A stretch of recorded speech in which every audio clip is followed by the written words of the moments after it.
any act of violence that claims a life is to be condemned. A pro-government Turkish newspaper Wednesday published a gruesome recounting of the alleged slaying of the Saudi writer at the Saudi consulate in Istanbul, just as America's top diplomat arrived in the country for talks over the Washington Post columnist's disappearance. President Trump continues to pummel Democratic Senator Elizabeth Warren over DNA results she released about her heritage. The Massachusetts Democrat released test results this week indicating she has some Native American heritage. But that hasn't stopped President Trump from bashing Warren. He claims on Twitter that Warren is a phony and that she should apologize. And the president isn't the only one who's critical. Cherokee Nation says Warren's DNA tests are useless in determining tribal citizenship, which is determined by tribal nations. Greg Clugston, the White House. Stock markets rallied Tuesday on strong economic reports. Strong earnings reports from companies in finance, technology, and healthcare pushed share prices up more than 2% on a day that saw stock prices rally around the world. The Dow Jones Industrials gained 547 points after the government reported output from U.S. mines and factories rose in September, and American employers posted the most jobs in 2 decades. Correspondent Warren Levinson. Hurricane Michael killed at least 16 people in Florida, most of them in the coastal county that took a direct hit from the storm, state emergency authorities said Tuesday. That's in addition to at least 10 deaths elsewhere across the South. More of these stories at townhall.com. Never Forgotten Apparel is more than just a premium women's and men's clothing line. It's a movement to remind us to wear American-made and serve those who serve us, our heroes. Never Forgotten Apparel gives 20% of their total sales to nonprofits that support homeless veterans and off-duty firefighters, and 50% to individual veterans and firefighters in need nationwide. Check out neverforgottenapparel.com, use promo code DOC, and get 15% off your purchase. That's neverforgottenapparel.com.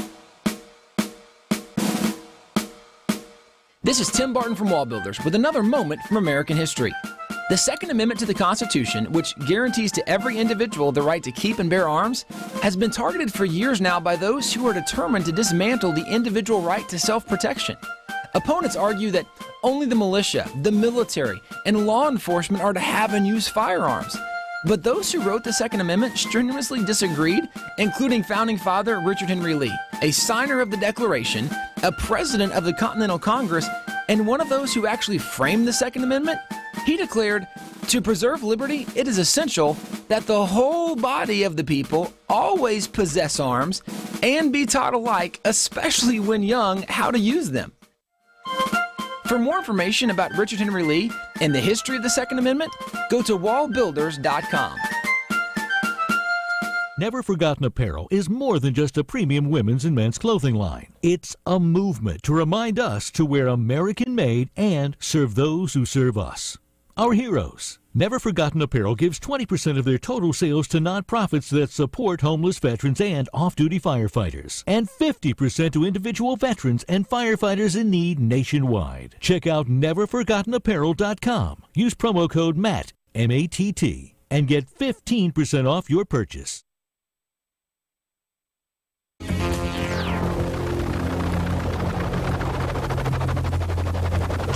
mothership has landed. What in the name of Madonna's twirling tasseled teddy happened? What the hell happened? Remember when liberals were fun, at least?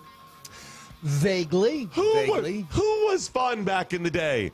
Oh, was it your Bible-thumping high school Republican conservative? Who was fun? Yeah, you're right. It was the liberals. Who was fun? It was the liberals. It was the liberals, conservative. What in the name of Two Live Crew happened? That's a good question. I don't know. Something, maybe an asteroid belt we passed through. Now they are over-emotional, uber-sensitive, just not fun. Everything is a cause and everyone is a victim.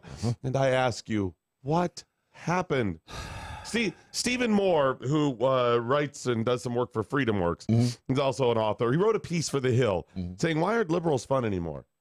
That's a very good question. Why? I don't know what happened. It is a brilliant point. He mentions that he was on a panel, I think it was Don Lemon maybe, and there was 4 other people, and of course they were all hand-wringing over all of the trouble, the Stormy Daniels and the hashtag Me Too and Kavanaugh, and they said something about Stormy Daniels, something or whatever, and he made a joke. Right. He was like, well, it's not like porn stars aren't known for wanting attention, to draw attention or something like that.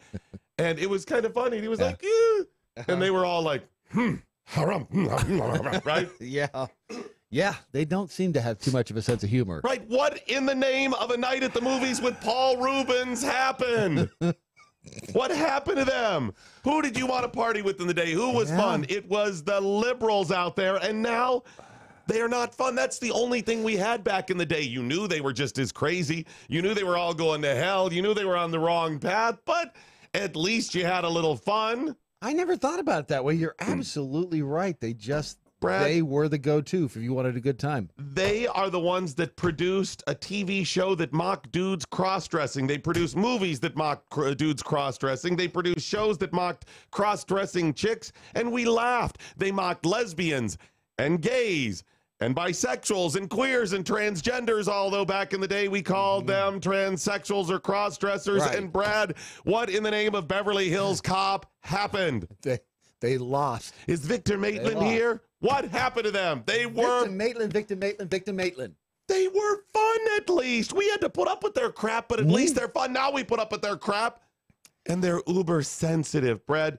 They ran the world of entertainment. Yeah. It was filled with hypersexualization of women and hypersexualization of men. Yeah. And dogs and ponies and houses and cars and everything. The liberals, were the producers of pornography, and they mocked conservatives and Christians. What in the name of hustlers all meat issue happened? Back then it was Chester the molester. What happened? I don't know.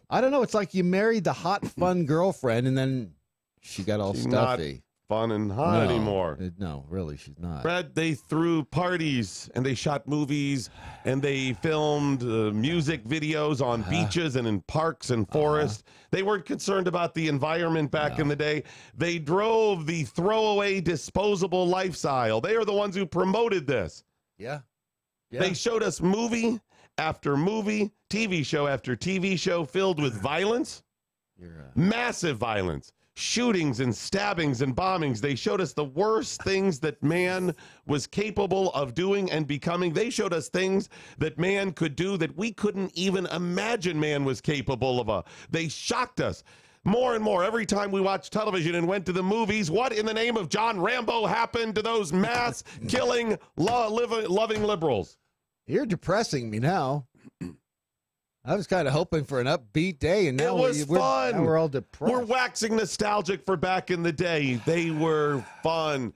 You didn't want to party with the good girl. No. She was the one you took home and you knew you were going to marry, and that's fine. Right. And ladies, I'm sure that was the same thing for you. Who did you party with? If you wanted fun, who did you party with? The bad boys. Bad boys and the trashy girls. I like my women just a little on the trashy side. Sometimes you didn't know they were the trashy ones. Oh, I know. And right? Yeah, the preacher's daughter, right? Oh. Came across the good girl, but when she was away, oh my God, and she was fun, I tell you. Brad, those liberals loved being spotlighted as living that luxurious lifestyle. They were to be envied. They were the people who got rich off producing all of those other horrible things. Then they produced shows, television shows and movies and magazines showing them in their personal lives living an upscale lifestyle, somebody to be envied and worshipped and wanted, not helping the poor. What in the name of Robin Leach happened to those fun people? Global warming. It overheated their brains. Could it be that? That's as good an explanation. Could it be the fluoride in the water? Is that what it is? It could be that too. 3 Mile Island. That's what happened. After all those years of movie stars and rock stars partying, getting married 8 and 10 times, proudly displaying their infidelity, their debauchery, their personal sexploits and drug use, and do anything like, what in the name of Liz Taylor happened? Yeah, she was married 100 boys. She was fun. Somewhere along the way, these fun people, that told you you were wrong to simply want to get married and have a nice family and have a little good job and you bring home and raise a family. Along the way, those people who told you that was wrong and you should do what they're doing, suddenly rock stars starting being sensitive and discussing social issues, and movie stars became activists speaking down to you from their high moral perch. At least back in the day, they were fun. They went to rehab. That's what it was. They went to rehab instead of just saying no, no, no. See, the funny thing is they created that pop culture and then told us that it was an offensive lifestyle, that culture. That's what you call a tease.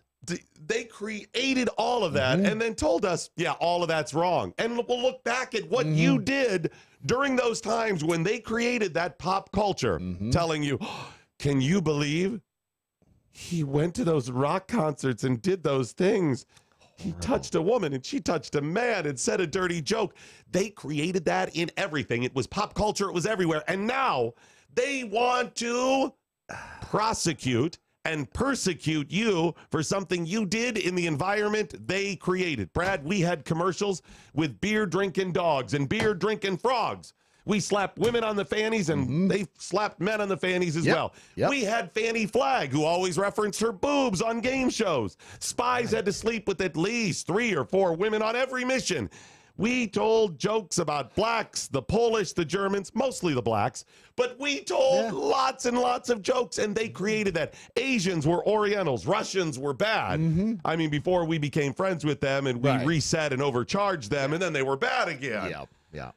We smoked inside of tubes that flew through the air. I don't miss that. We were told if it feels good, just do it. At carnivals for prizes, we handed out to children beer signs and mirrors with half-naked women and men and roach clips. But at least it was fun. How dare they come back on us now? What in the name of Spuds McKenzie happened to us? Love the one you're with if you can't be with the one you love. You know who was fun back in the day? Sure, the liberals, but it was also the people that were created by that pop culture that they now say is horrible. Because if they were to look back into any of our histories, I don't care who you are, they're going to find something that was just pop culture that they created that they would say that person needs to be fired. If Twitter existed where they could go back, oh my gosh, look what Brad tweeted in 1979. Oh, boy. Holy crap, look what Ron Phillips posted on his Instagram account in 1981. Holy moly, look at the Snapchat pictures of Doc in Vegas in 1992. Yes, he lit it on fire. Here's the pictures. What would happen to us? Oh, yeah, we'd be under the jail. We would be done. It would be over. It would be gone. But they created it. And as wrong and as awful as all of that is, at least we could say they had some value in that they were fun. You know who was fun? The guys and gals that lived in that environment they created. You know who was fun? The guy who had been trained by liberal pop culture to be a dope-smoking, sneak into the drive-in, rock and roll, use cans of 20-foot wasp spray as flamethrowers, meet a girl from Avon, Ohio at a Blossom Music Center Michael Stanley concert, but not fully remember what happened because he got stoned in the parking lot with the guy who looked like Arnold Schwarzenegger. Break into their parents' beverage store and make off with cases of cheap beer. Young, stupid, irresponsible rebels, that's who was fun. What in the name of the Buckhorn Kid happened to those fun people? They're bipolar. That's what it is. They're bipolar. Well, I am not going to let them get away with this crap.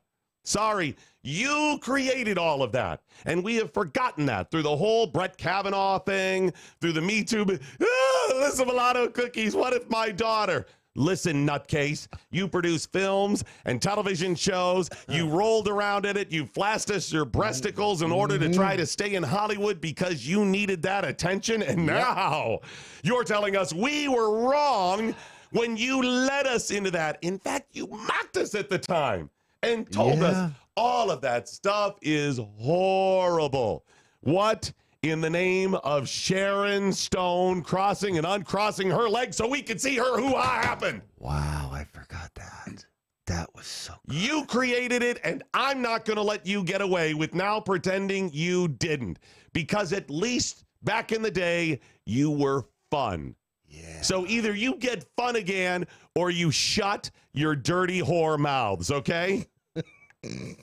This is maybe the last bastion in America, the last media place where somebody dares to say that. Because the only time, the only place or only chance we have for this stuff to stop is when somebody is called on the carpet for something like this, and they are willing to jeopardize their career and everything else to say, yeah, I effing post that.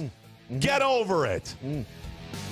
Happily promoting the 4 F's: freedom, faith, free markets, and fun. MoJo 50. Have you done it? You catch a glimpse of yourself in the mirror? I'm one of those people you don't want to see naked. Yeah, most of us. But I mean, you look and you're going, what the? I know. How did I get to whatever? Yeah. Oh, it's horrible. Hey there, it's Doc Thompson and Brad Staggs to tell you about a different way to shed those pounds. This is brand new tech. It's only been around for a couple of years or so. It was based on research from the University of California that said there's a molecule called OEA that's found naturally in your body. It produces it in the Mediterranean diet, that when taken in concentrated amounts, it will actually make you feel fuller and boost your metabolism. I've lost about 10 pounds so far. It's amazing. It Now, really is cool. A company said, we can take this to market and make this great product that'll help you. It's called Riduzone, RIDUZone.com, RIDUZone.com. Brad's worked. It's worked for Brad's, worked for me, countless other people. Go to riduzone.com and try today. You're going to love it. Riduzone.com. Remember that, RIDUZone.com. It looks like you're losing. I am. Are you losing weight? I am losing. I've lost about 10 pounds. How are you doing it? It's a funny name, but I've done it with Riduzone. RIDUZone.com, and the stuff works. It's, you get into all that, the molecule this and the found in that. All I can tell you is it makes you feel full, and it keeps your mind off of wanting to overeat. And also boosts your metabolism, Yes, so you're it does. burning more. Yeah, it Try it today. It's going to work for you like it's worked for Brad and countless other people. Riduzone.com, RIDUZone.com. Doc Thompson, MoJo 50. 25-year-old man in the UK carrying out a solo sex act outside the police station again. A witness saw Benjamin Dankin staring at St. Mary's Wharf police station. Just standing there, staring at the police station, just standing. The witness told him, "Stop it or I'm going to call the cops." A while later, the witness spotted him again. Damn it, I told that guy to stop touching himself. And he didn't. He's still doing it. He's still doing it. Steve, go out and tell him to stop that. Go out there and just whack him. No. Whack him right. Whack. You don't want it. What? No, you don't want it. He already is. So jerk him right out of that front of the police. No. It's again, you're being redundant. Speak to him firmly. I don't think that. No, that's not going to work either. You know why? Why is that? Because it feels good. Take the pain out of ordering your diabetic testing supplies with Diathrive. Diathrive ships the testing supplies you need directly to you when you need them. Best of all, with plans starting as low as $8 a month, Diathrive is probably going to cost you less than what you're paying today. Diathrive is so convinced that you'll love their service, they're offering your first month of supplies free. Simply type the code DOC, D-O-C, at checkout. Diathrive.com. That's D-I-A Thrive.com. The Conservative Cartel.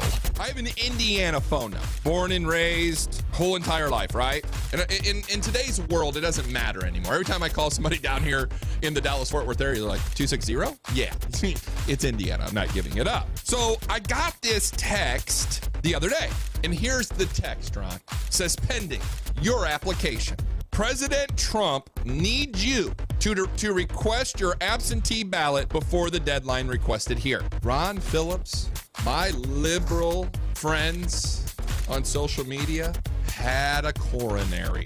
He went to his Facebook page and he said, "Oh my God! Donald Trump's emergency system's now texting me. Oh, I've been hacked!" I'm like, dude, first of all, put your tampon in, sit down for a second so you don't bleed to death, and shut up and let me explain to you what's happening. Seriously, you big baby.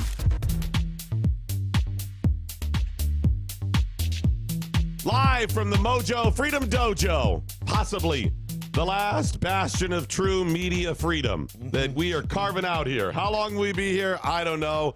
Until the lease runs out. Until the marauders break down the door, because how dare you say something that I personally found troubling, even if everybody else loved. No, not going to let them get away with that crap. I'm going to hold them to a standard, the same consistency that we hold ourselves to here. We're fun and we're calling them out. You don't like it, there are many other options, and that's how it's supposed to operate. Remember, political correctness is not being mean.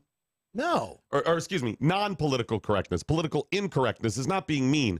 Political incorrectness means you're just not tailoring your words to fit certain people. Right. And you can take it or leave it. It just is what it is. Political correctness, on the other hand, is specifically tailoring it. That's the bad. That's the evil, saying you can't say it even if people don't hear it. You can't say it even if people want to hear it, because somebody doesn't want to hear it. And that's where we live, and that's where we are, who we are. That's the problem, is being offended is so subjective. It is. And by the way, that offends me. Exactly. Shannon Roper over on Facebook, please post just this opening monologue later today. It's so awesome. She obviously has no taste. She doesn't. I don't know what's wrong with her. Stupid. Let's see. Over on the Twitter. And by the way, that's Ron's job, and he's just looking at us like, I know, posting right? crap. Bob blah blah. Love the Bob blah blah. Some liberals have become the pseudo-conservatives they think they hate. They've morphed. That is what he's deep. saying. That is deep. Deep, not quite as deep as the sparkling blue waters of the MoJo River that cascades past our studios all day long. I was watching the moon reflecting in the water this morning as Beautiful. I came in. It is just stunning. Cincy Browncoat won. Good grief, they changed their handle. Cincy Browncoat won 1024th Kryptonian. I love the twisted ways they cram four things in there. Let me pause a moment and... Thank you. They do this on purpose to see if you can read it. To be a tongue twister. Yes, exactly. Thank you. Or, by the way, and in honor of Matt Locke today, the bell ringing may be like this to see how many things they can cram in there. Pause. Hit other bell in an obvious and calculated manner. Pause again and glare at the camera. Okay. Hollywood lecturing Americans on sexuality is like Michael Moore lecturing people on weight loss. No, I've made this point before. He is a fat, rich socialist. Yeah. What? Okay, you're fatter than other people. You are consuming more calories than other people.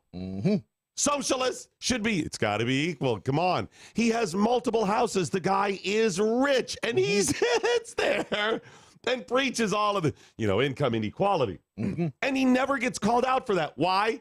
Because he doesn't shower, and he wears the same clothes and baseball cap. Yeah, it kind of does, doesn't he? And they're like, well, look at that. Michael Moore, he's out there, just wanting everybody to have the same amount. You really think that's what he's at home? He's just walking around in that ball cap and whatever. No, at home, it's dum, dum, dum, dum. It's a party time. It's a rave. He's got food all over the place, multiple houses, jacuzzis, broads around. Well, maybe dudes, whatever. But it's all around. He has expensive artwork. He has all of this stuff. But he spews a bunch of liberal crap while dressed in the same clothes. Essentially, it is the new uniform of the social justice warrior or the socialist. See, traditionally, socialists wore what? One-piece jumpsuit. Right. Yeah, kind of that gray or that steel blue. Yeah. Gray is big fans of gray. They're big fans of gray. A lot of earth tones. Kim Jong-il had the beige one, right? No, wait. But his was one piece. Yours is multiple pieces. Yes, it is. And it was just a whoop, zip up the middle. That's true. Right? Yeah. Now, some totalitarians will also take it more to the military, where they've got the chest full of ribbons and bars and that were given to them by them. Yeah. You got that. That's the Edie Amin's out there, right? Oh, yeah. Not to be confused with the Edie McClures. That's very, very different. Totally different. Don't get those confused. Yeah. And then, of course, you had the kind of the bridge between the two. Castro. He had the military fatigues on all the time, but didn't always wear the full ribbon.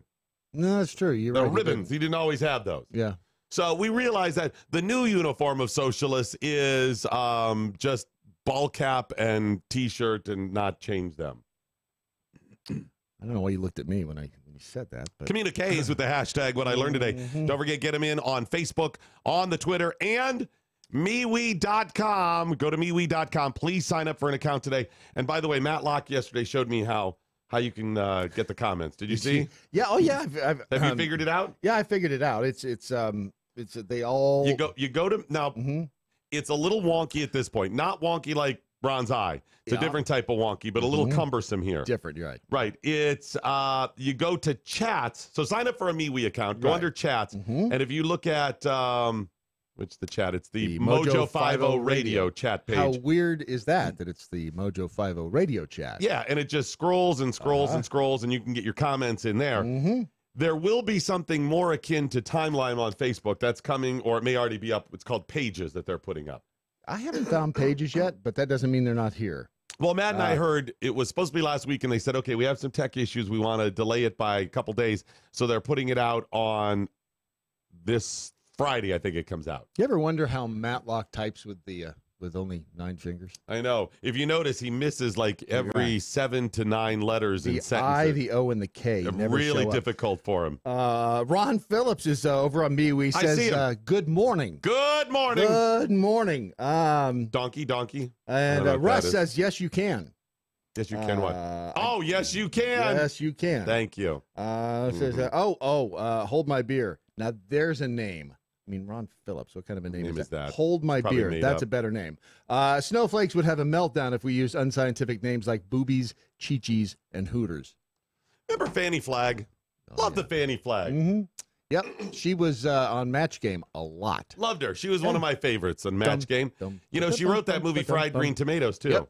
Well, a bunch of those things. With Nick Searcy. He was the secrets in the sauce. Yeah. He was the sauce. In Fried Green Tomatoes. Yeah, that's right. So, yeah. Let's see, Donkey. Yeah, I don't know what Donkey is, and quite frankly, you freaks over there at me. I'm a little wondering, curious what that is there. I'm sure it's going to be bad. Yeah. Actually, I think I know what it is. What is it?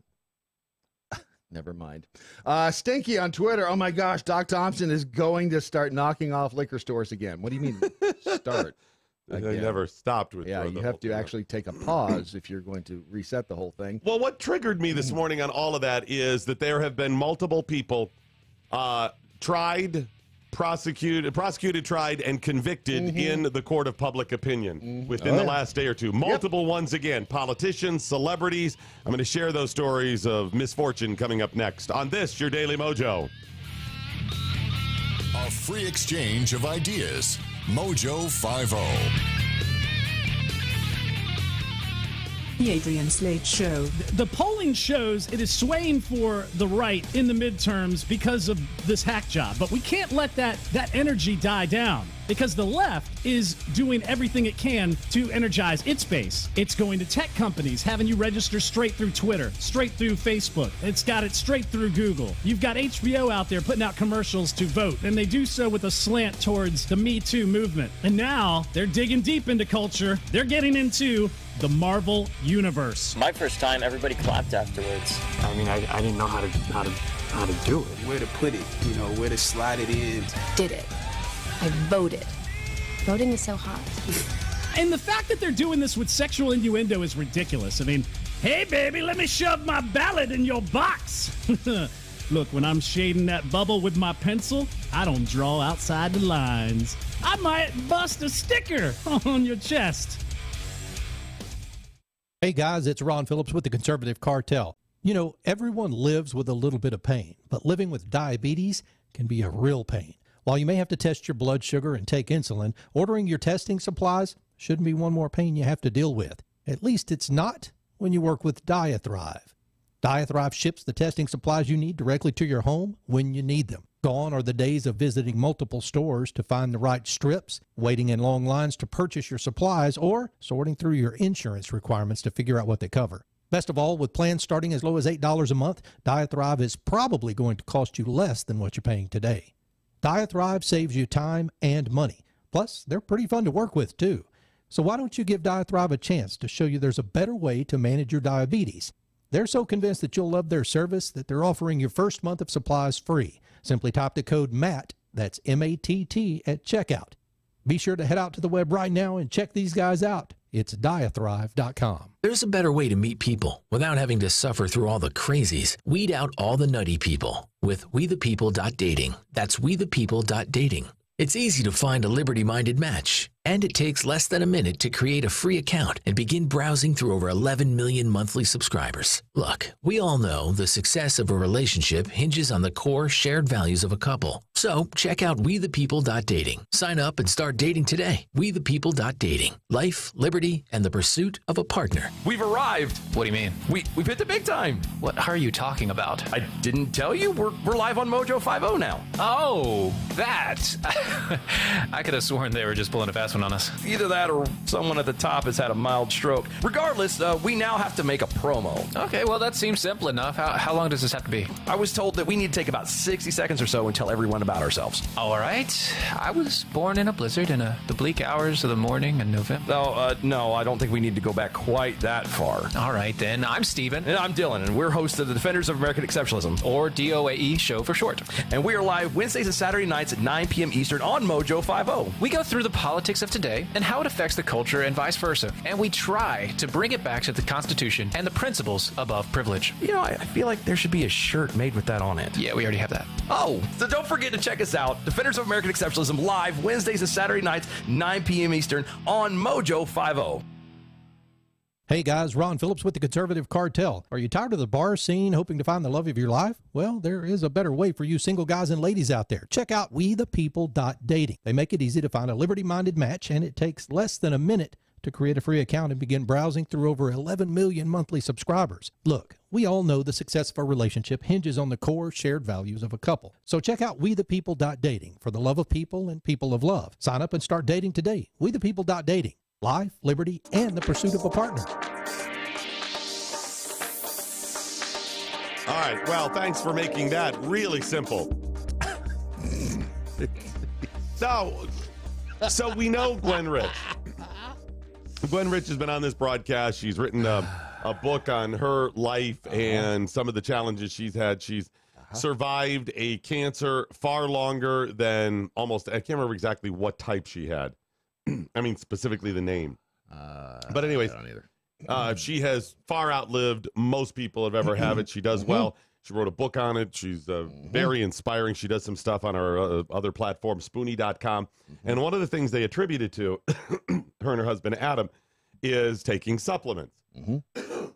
Getting those extra nutrients and vitamins into your body and doing them in the right combination and getting high quality ones. And I bring all this up because they sponsor this program. You go to therichsolution.com and you can, buy the book and hear her story.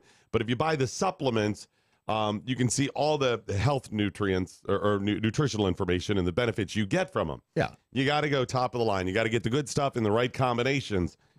Yeah, because otherwise it feeds the cancer cells. It's weird. Right. You It's take really the wrong bizarre. vitamins. Yeah. But Brad and I are like, wait a minute, go to the website. Where are the supplements?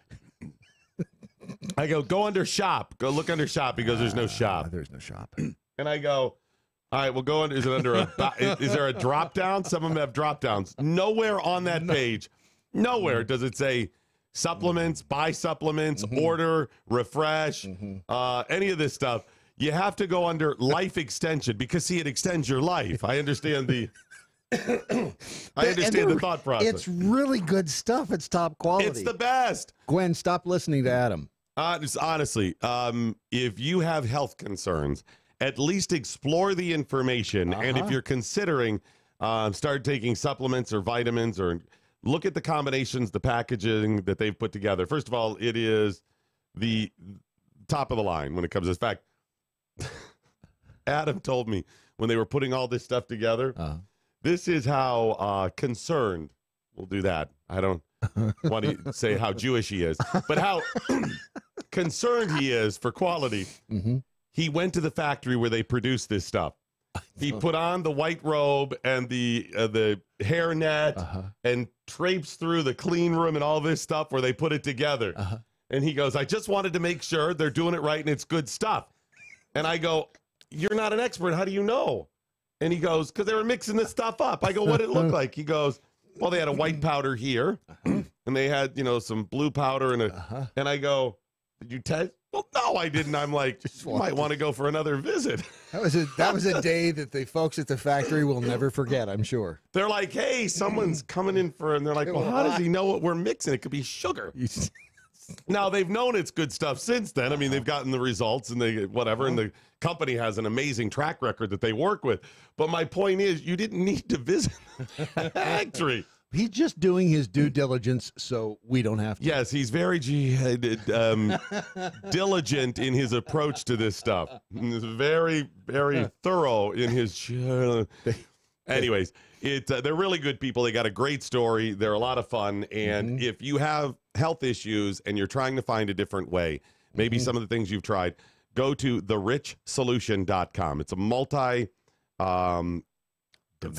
approach to living longer, battling some of the things that you may have going wrong in your life from a health standpoint. Therichsolution.com. If you go under life extension, you can see all the combinations of supplements they have, where if you go, well, I'm having trouble with digestion, they've put combinations together, or liver, or I have a cleft palate, or whatever it is. And core health, everything. Therichsolution.com. It's awesome. Top of the line supplements, therichsolution.com. Yeah. All right, some more of the court of public opinion where we're trying people now and unfortunately prosecuting and then punishing them. Again, it's not the court of public opinion as in all people's opinion. Right. At least that we could say, as flawed as true democracies are. Right. Because that's the reason we have a representative republic. True democracies very easily become mobs. Get him! Oh, yeah. Yeah, absolutely. It would be inherent in that. As flawed as those are, at least you could say if all people in the mob wanted a certain thing, get him, that's wrong. At least the majority of people's voice would be heard. That's not what's happening in today's court of public opinion.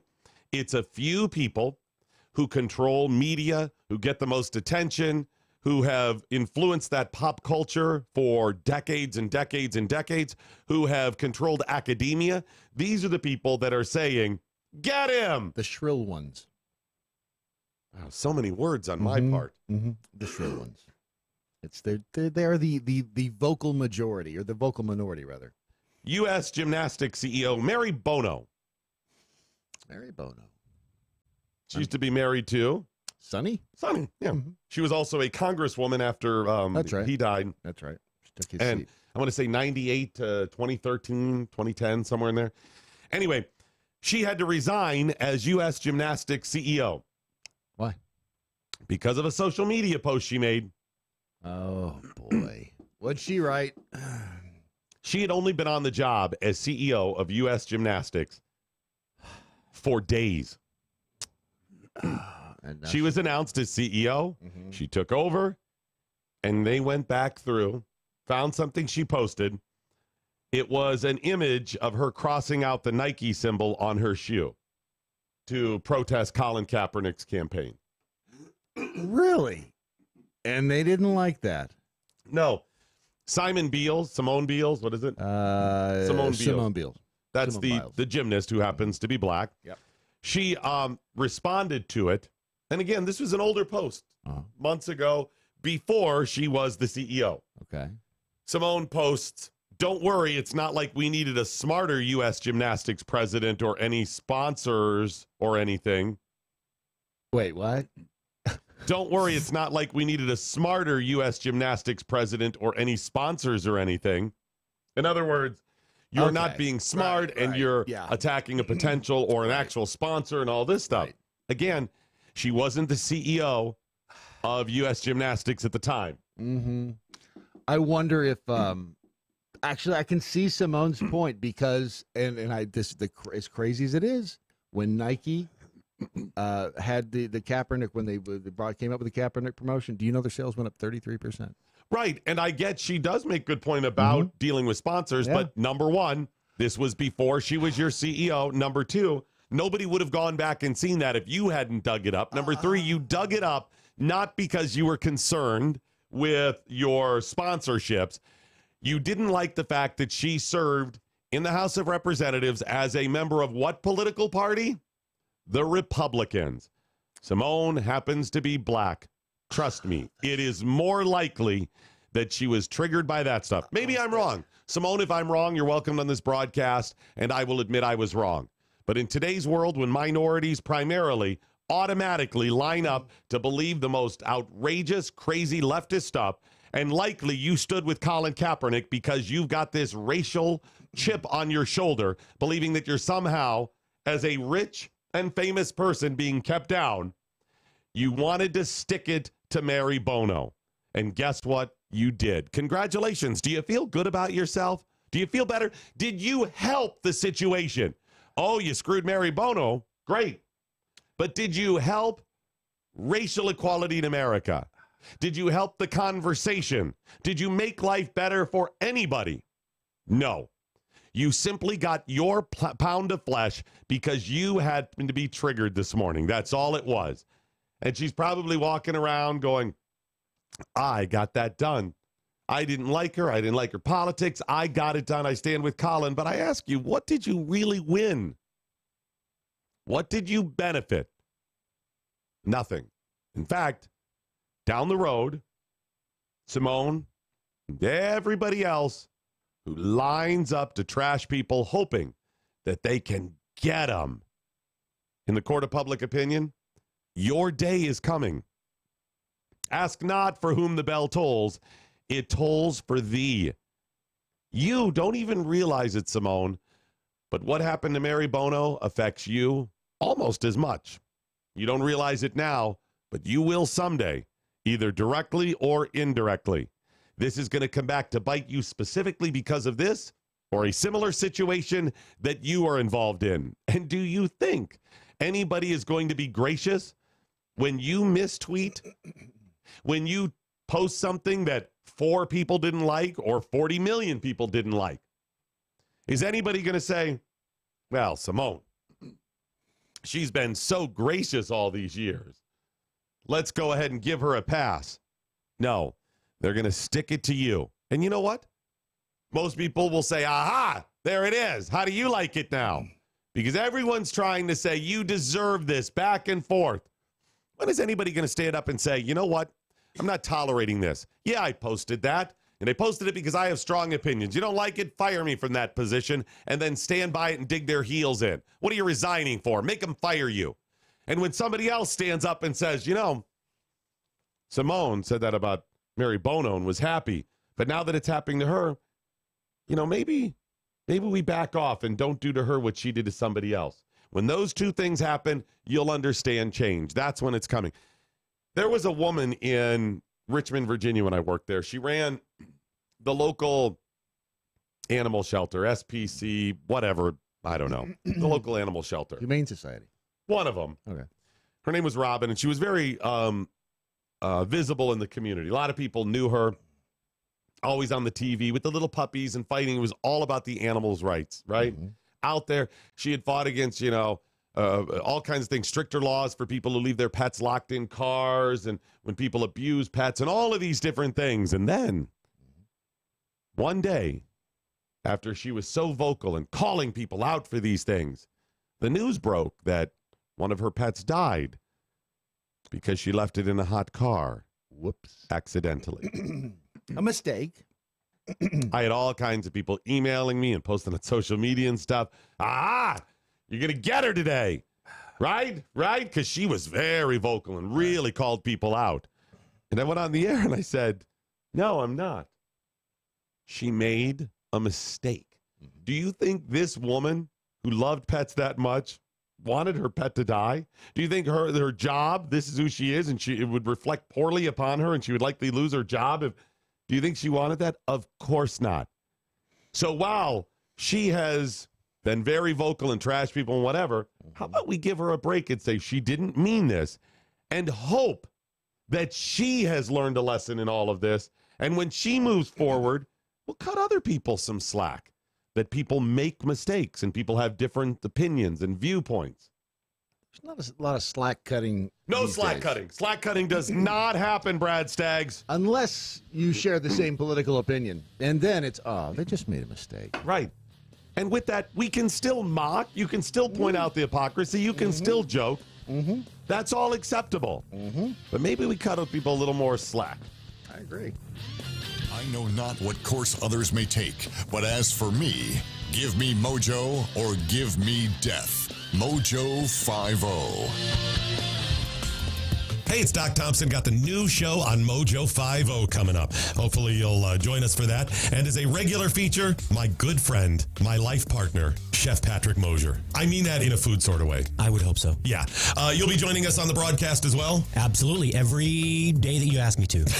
Talking food and business and prostitutes, right? Because you're the food biz pro, and that's what the pro's for. It's all about cocaine and hookers. It's all about cocaine and hookers until somebody gets arrested. And then it's about the legal system. And well, you get the point. We'll be talking food and food trends and business. And of course, we'll be spotlighting business as I always have on my broadcast. But Chef Patrick Mosier will join us, and he has his own platform starting soon on Spoonie Radio. Spoonie Radio, 24-hour food talk radio. Can you really talk about food for 24 hours a day? I could, but even I don't want to listen to myself talk about food for 24 hours. So we will have somebody will. Someone will be on the air 24 hours a day talking food, fun, travel, culture, and more than anything, food.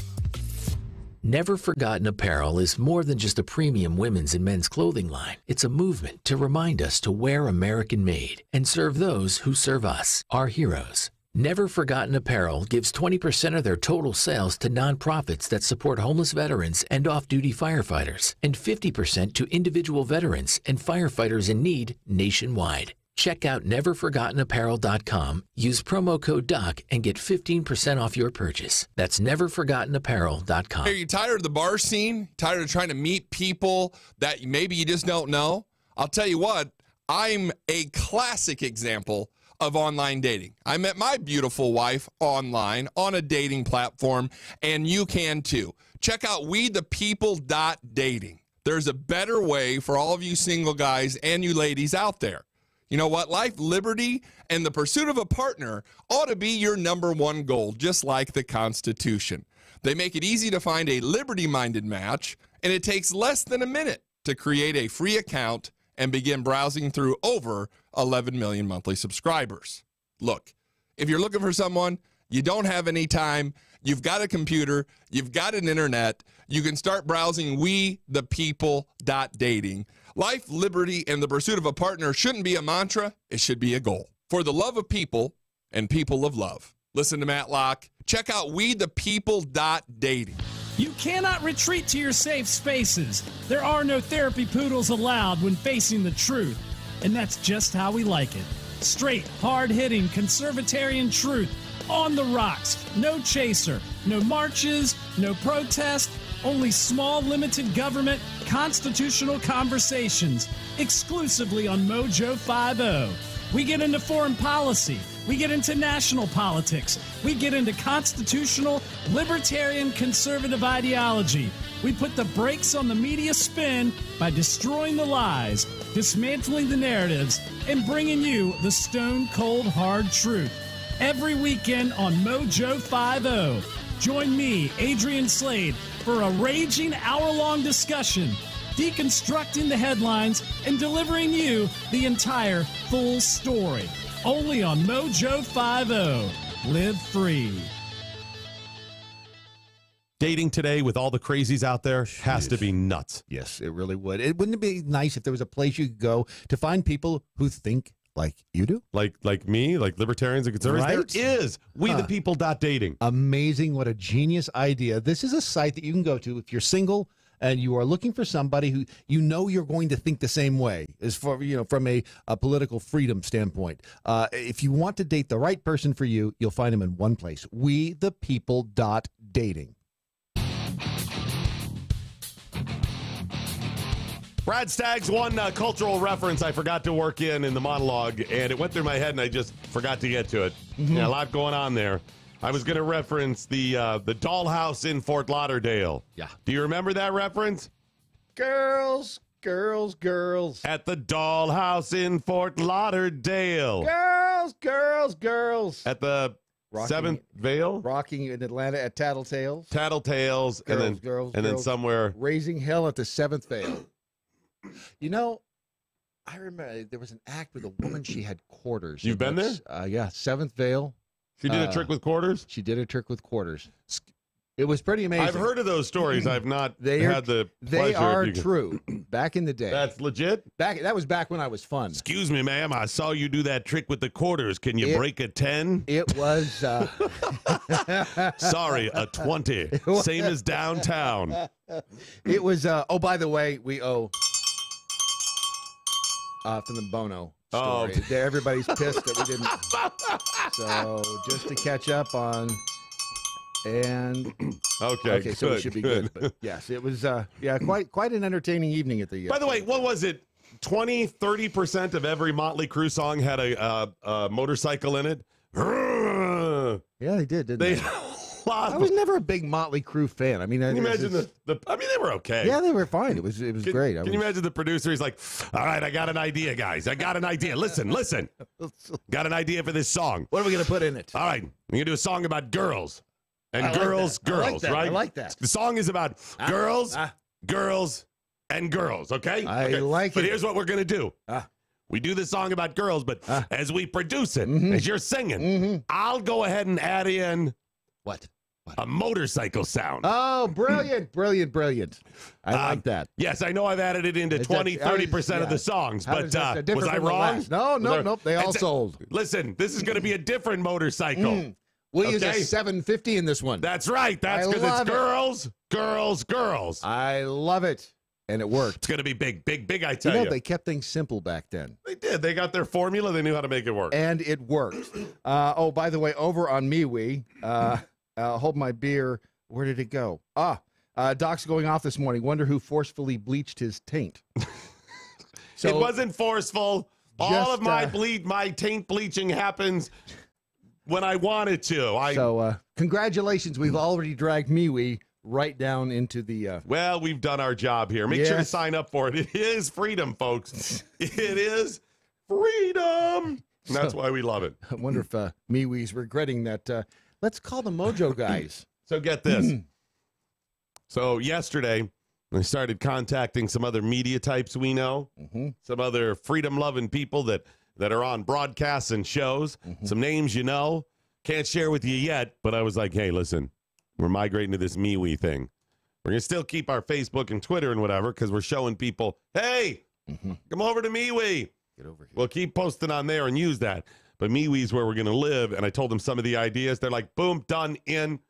So what I think we're going to do is put out a big press release. If all goes well, we'll get a couple of dozen significant names over the course of the next couple of weeks. It's going to be good. Put out a press release and say, hey, we're leading the way to MeWe. So tell your friends and family to sign up for this today because you want to be, you want to be a MeWe snob. Yeah, you do. You want to go, I joined in 2018. October of 2018. Oh, is there at the beginning? When did you join? March of 2019. Founding member. You get to make all those sounds. If we do this right, we actually can look back on this in a few years and realize that we were all part of the revolution that changed society. The revolution has begun. Let's see. Kinsey Richards over on Twitter. How do you recreate girls in this non-gender conforming society? That would be a challenge. The song would be like this. Instead of girls, it would be non-binary person. No. See, there's too many. Got it. All right.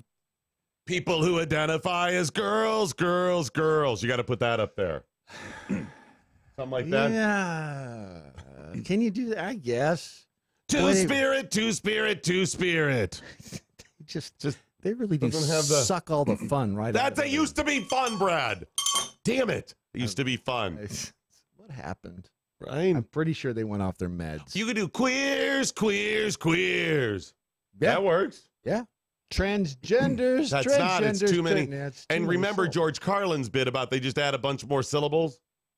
Yeah. To your point, the term, I don't even know how to pronounce this, WOMXN has been popping up on the internet. Wimixon? Instead of women, Wimixon? It's Wimixon. Damn it, come on. Why are we complicating everything? Well, and they say this is, will make it more inclusive towards transgenders that way. This is a thing. Okay. So you know how you had Latinx? Okay, at least you could pronounce that. Latino, Latinx. Okay, I get it. Womenix. Come on, stop it. It's like the president. At least something we could. Now they're just messing with us. They're just effing with me now. I'm telling you. By the way, they know this doesn't work. In the transgender update in headlines next hour, it's. Let me just say, you're going to say, I knew this was going to happen. Okay, I'm going to say what? You're going to say, I knew this would happen.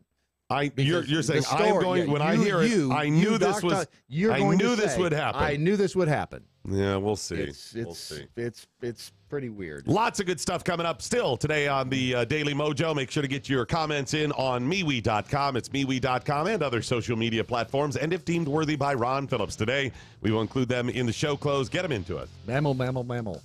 That's something else? Yeah. Okay, we got to figure out what the hell they're doing with this stuff.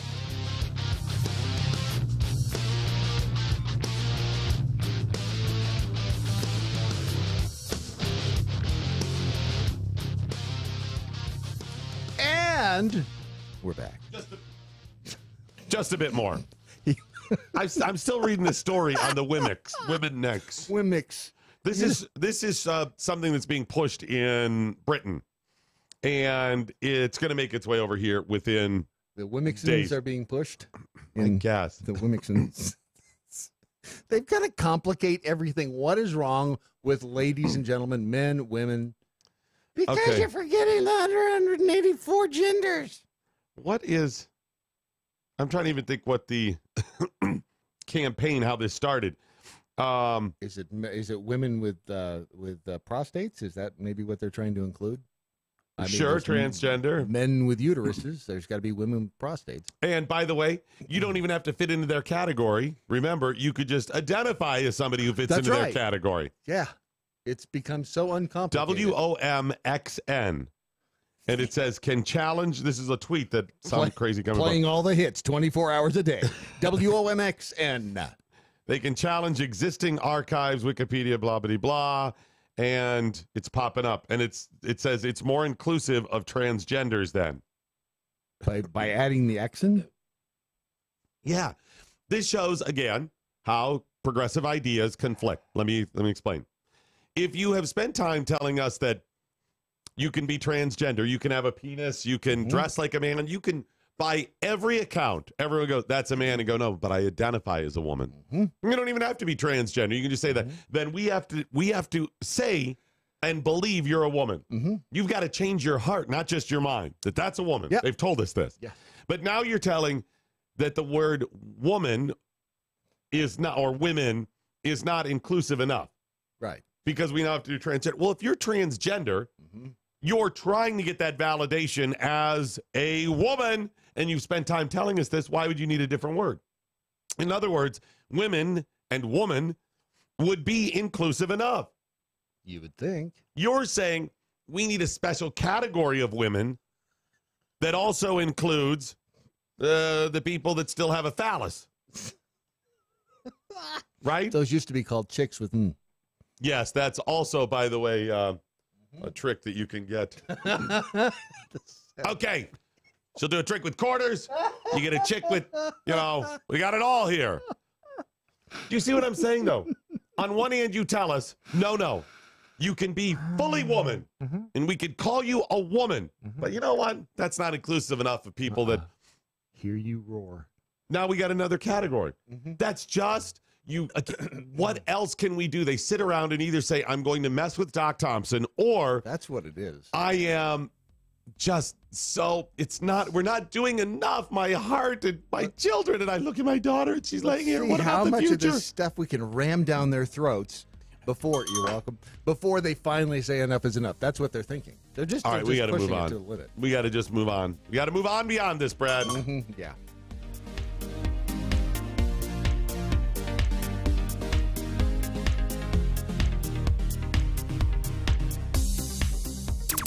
Radio as the founders intended. MoJo 50.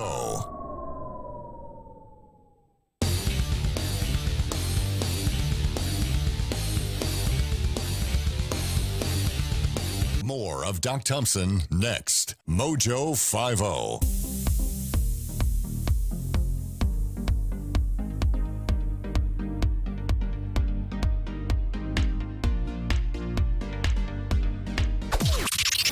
This is the seditious, rabble-rousing, liberty-loving, home of fun, entertaining, and compelling talk.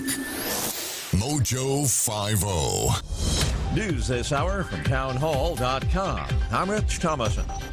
Secretary of State Pompeo is in Turkey now, hoping to find out more about the fate of a missing journalist who Turkey suspects was killed in the Saudi consulate in Istanbul 2 weeks ago. Pompeo due to meet with the Turkish president. What will be the form of those discussions? I think we simply don't know, but Turkey will perhaps want something out of this. The Turkish economy is suffering badly. Turkey is engaged in Syria, which also involves Saudi Arabia as well as America. So there is a lot to play for. I think many people will be wanting to know the truth, but the reality is that these countries might try and cook up some kind of deal that is acceptable to all of them, and then hope that the world moves on. That's a BBC's Martin Patience in Istanbul. Saudi Arabia denies killing the journalist, and President Trump warns against any rush to judgment, adding that answers will be forthcoming shortly. That's what the president tweeted after a call with Saudi Crown Prince Mohammed bin Salman, who denied any knowledge of what happened to the missing journalist.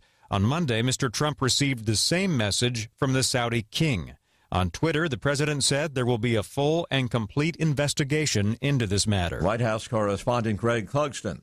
Authorities looking for a missing Wisconsin teen whose parents were found shot to death in their home say that an earlier tip that placed the girl in Miami is not credible, and the hunt for Jamie Kloss goes on.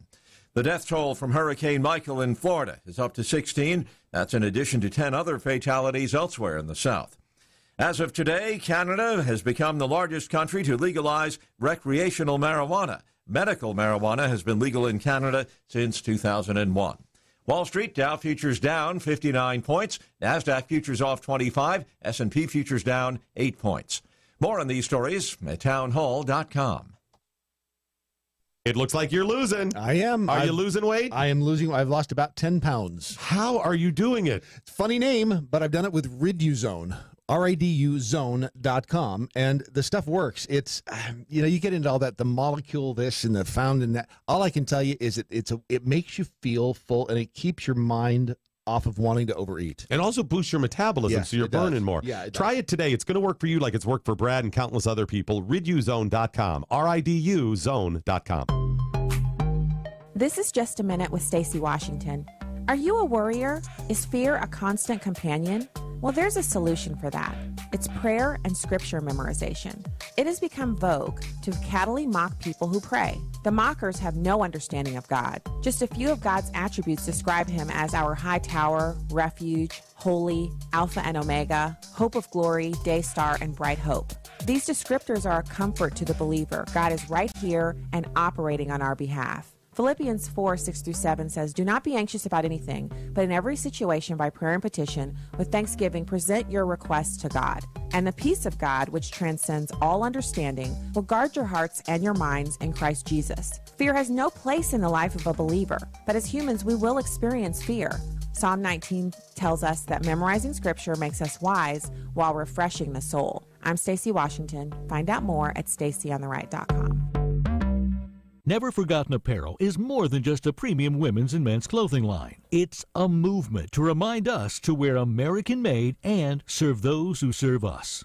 Our heroes. Never Forgotten Apparel gives 20% of their total sales to nonprofits that support homeless veterans and off-duty firefighters, and 50% to individual veterans and firefighters in need nationwide. Check out neverforgottenapparel.com. Use promo code MATT, M-A-T-T, and get 15% off your purchase.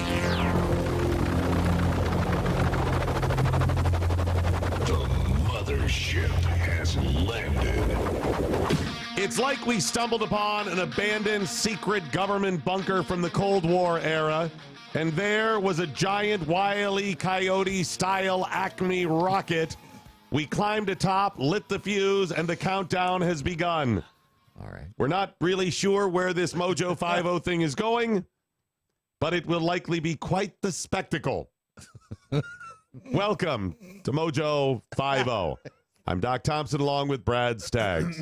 Is that an accurate description? I think so. And that's what makes it so exciting. We just don't know. It's like riding a rocket. It's gonna be I don't know, fun. It won't be dull. It will not be dull. It will be exciting, right? Yes, it will. That's the one thing we know about it. We've scoured news platforms and agencies around the globe for today's most profound news headlines.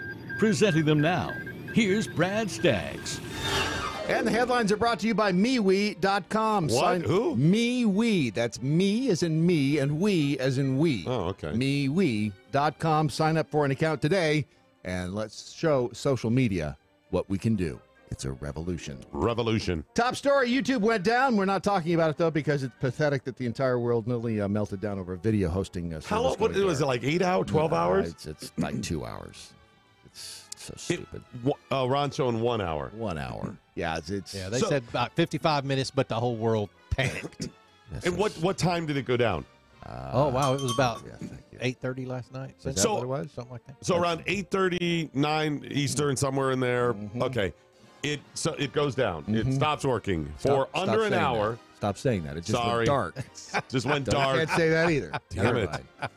It was not operating properly. That's better. And people freaked out. Yep. 55 minutes, an hour. That's it. Their minds. Remember here's what should have happened.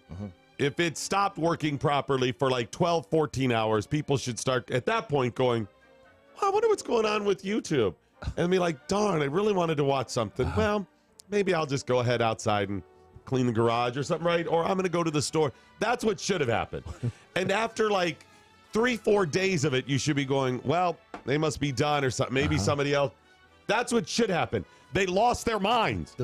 Do you realize how dependent upon this stuff we are? The funniest thing was a guy responded to the tweet saying, well, I was in the middle of watching a guy eat an entire jar of mayonnaise, but I guess I'll have to find something else to do now. See? It takes it. It's a thinking man's joke. I'm telling you, this is not good when we're this dependent on this stuff. That's right. 5, 6, 7 years ago, when the EBT system went down in like 4 or 5 states for like 4 or 6 hours or something, and people started looting. They went in with their EBT card, loaded up the shopping cart, realized it didn't work, and were like, I'm taking this anyways. And just started, and the Walmart people, okay, well, we don't want to stop them because that would... You tell me things like that. Freaked. It reminds me that people are at their core evil.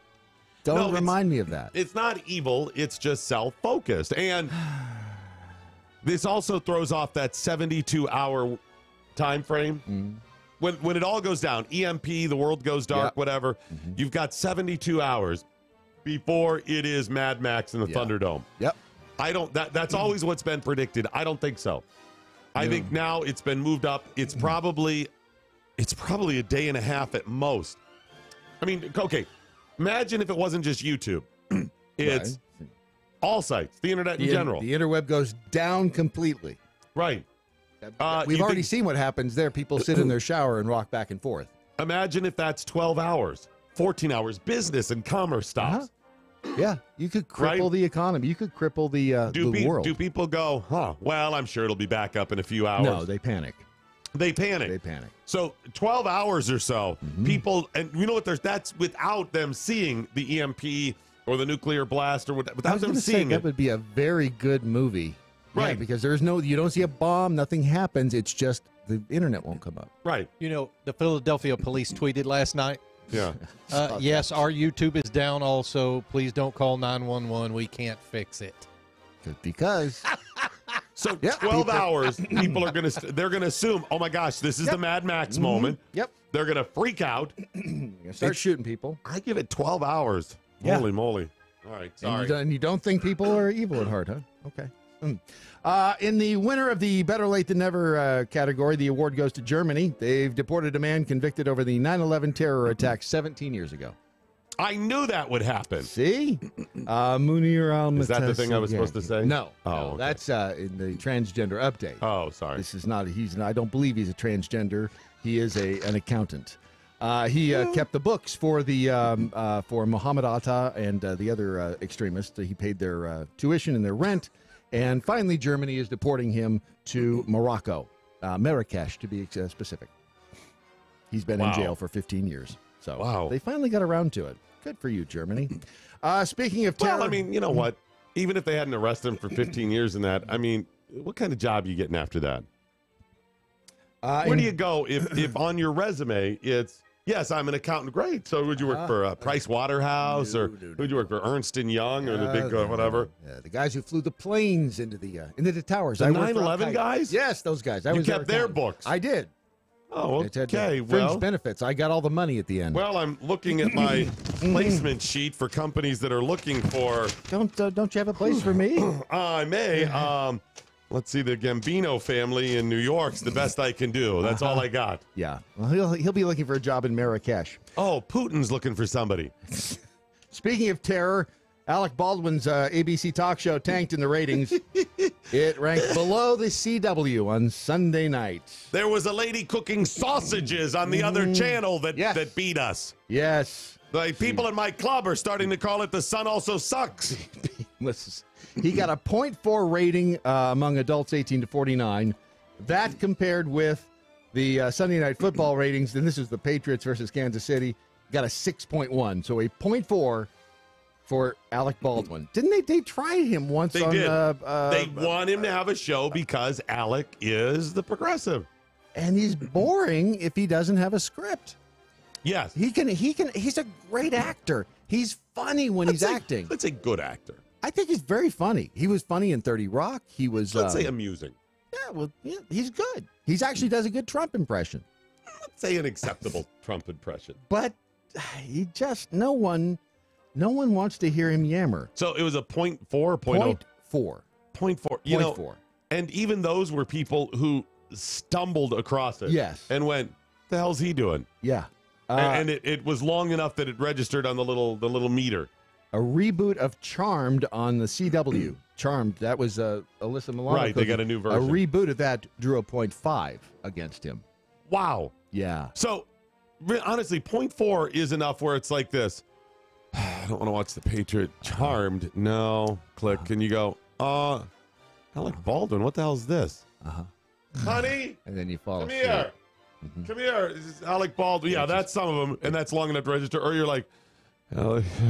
It was everyone who fell asleep with that channel on. Or you drop the remote and you're like, Where I just don't want to lean over and Well, guess I'll see what he's got going on. Well, not only that, but you can't change a channel without a remote anymore. So you find a button on a television. Right. Moving on, Meghan Markle and Prince Harry go casual during day 2 of the Australian Royal Tour. I don't care about that either. What that's a story? Yes, the story is that they've gone casual. Yeah, the Duke and Duchess of Sussex. Okay. They stepped out in casual attire on day 2 of their first royal tour together. Wednesday, local time in Australia, which focused on the local community, including emergency services, drought response, and sports and education programs. All right, listen up, reporters. I want a story. I want you to get in there and find me some controversy about Markle and the Duke of Sussex. No. The Duke of Sussex. Nuts, yeah. Yes. I want story. I want hard. What's the scandal, Stags? What is it? What is it? What do you got? Casual attire. They're not dressed up. That's all we got. All right, run with it. That's all we got. Don't anybody panic, but barley shortages from climate change. I knew that would happen. That's not the right story. Barley shortages from climate change could mean less beer worldwide. That is frightening. Okay, why didn't you lead with this? You're burying this. I know. It's brewers beer brewers are roughly 17% of the barley consumption worldwide.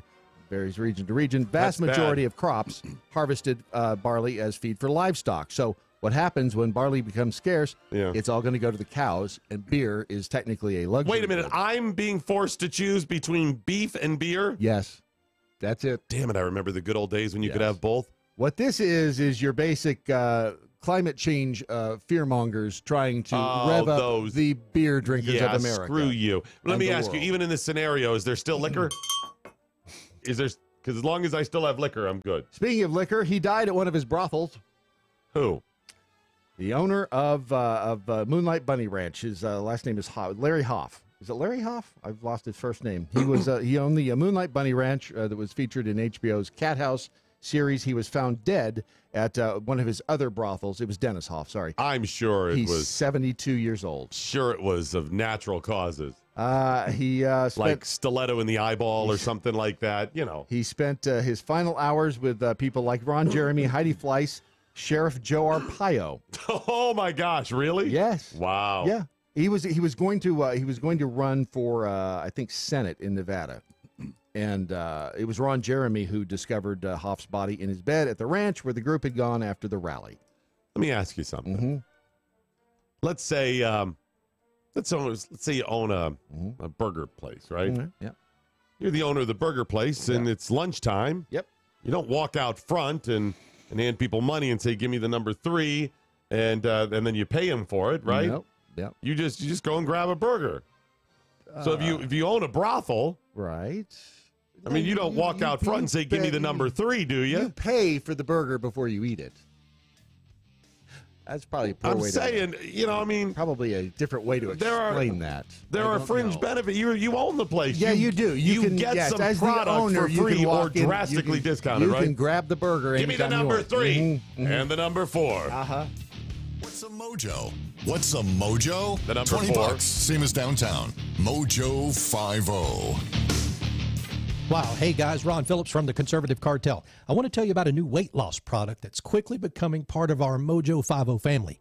Okay, so it was launched by this Texas company who have taken the good stuff in olive oil and created a patented product that helps people control their appetite and lose weight. That's right. It's also a big help to keep the weight off. In a 6-year study of former contestants from The Biggest Loser, you remember that show? It showed that when you lose weight, your body actually thinks something bad has happened and it fights back by slowing your metabolism and boosting your appetite. Rid-U-Zone, that's R-I-D-U Zone, contains a patented ingredient that has been shown to boost metabolism and reduce appetite while helping you burn fat. If you are struggling every day with cravings, try Rid-U-Zone. It makes it so much easier to control your appetite and not think about food all day.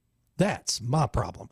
For a short time, we have a 30% off deal for our show. Just go to riduzone.com and enter code MATT. That's M-A-T-T. Again, that's riduzone.com, RIDUZONE.com. Rid-U-Zone. There's a better way to meet people without having to suffer through all the crazies. Weed out all the nutty people with WeThePeople.dating. That's WeThePeople.dating. It's easy to find a liberty-minded match, and it takes less than a minute to create a free account and begin browsing through over 11 million monthly subscribers. Look, we all know the success of a relationship hinges on the core shared values of a couple. So check out WeThePeople.dating. Sign up and start dating today. WeThePeople.dating. Life, liberty, and the pursuit of a partner. The Conservative Cartel. I have an Indiana phone number. Born and raised, whole entire life, right? And in today's world, it doesn't matter anymore. Every time I call somebody down here in the Dallas-Fort Worth area, they're like, 260? Yeah, it's Indiana. I'm not giving it up. So I got this text the other day, and here's the text, Ron. It says, pending your application. President Trump needs you to request your absentee ballot before the deadline requested here. Ron Phillips, my liberal friends on social media, had a coronary. He went to his Facebook page and he said, "Oh my God! Donald Trump's emergency system's now texting me. Oh, I've been hacked!" I'm like, dude, first of all, put your tampon in, sit down for a second so you don't bleed to death, and shut up and let me explain to you what's happening. Seriously, you big baby. Take the pain out of ordering your diabetic testing supplies with Diathrive. Diathrive ships the testing supplies you need directly to you when you need them. Best of all, with plans starting as low as $8 a month, Diathrive is probably going to cost you less than what you're paying today. Diathrive is so convinced that you'll love their service, they're offering your first month of supplies free. Simply type the code DOC, D-O-C, at checkout. Diathrive.com. That's D-I-A, thrive.com. Doc Thompson, MoJo 50. 25-year-old man in the UK carrying out a solo sex act outside the police station again. A witness saw Benjamin Dankin staring at St. Mary's Wharf police station. Just standing there, staring at the police station, just standing. The witness told him, "Stop it or I'm going to call the cops." A while later, the witness spotted him again. Damn it, I told that guy to stop touching himself. And he didn't. He's still doing it. He's still doing it. Steve, go out and tell him to stop that. Go out there and just whack him. No. Whack him right. Whack. You don't. What? No, you don't want. He already is. So jerk him right out of that front of the police. No. It's again. You're being redundant. Speak to him firmly. I don't think that. No, that's not going to work either. You know why he's doing? Why is that? Because it feels good.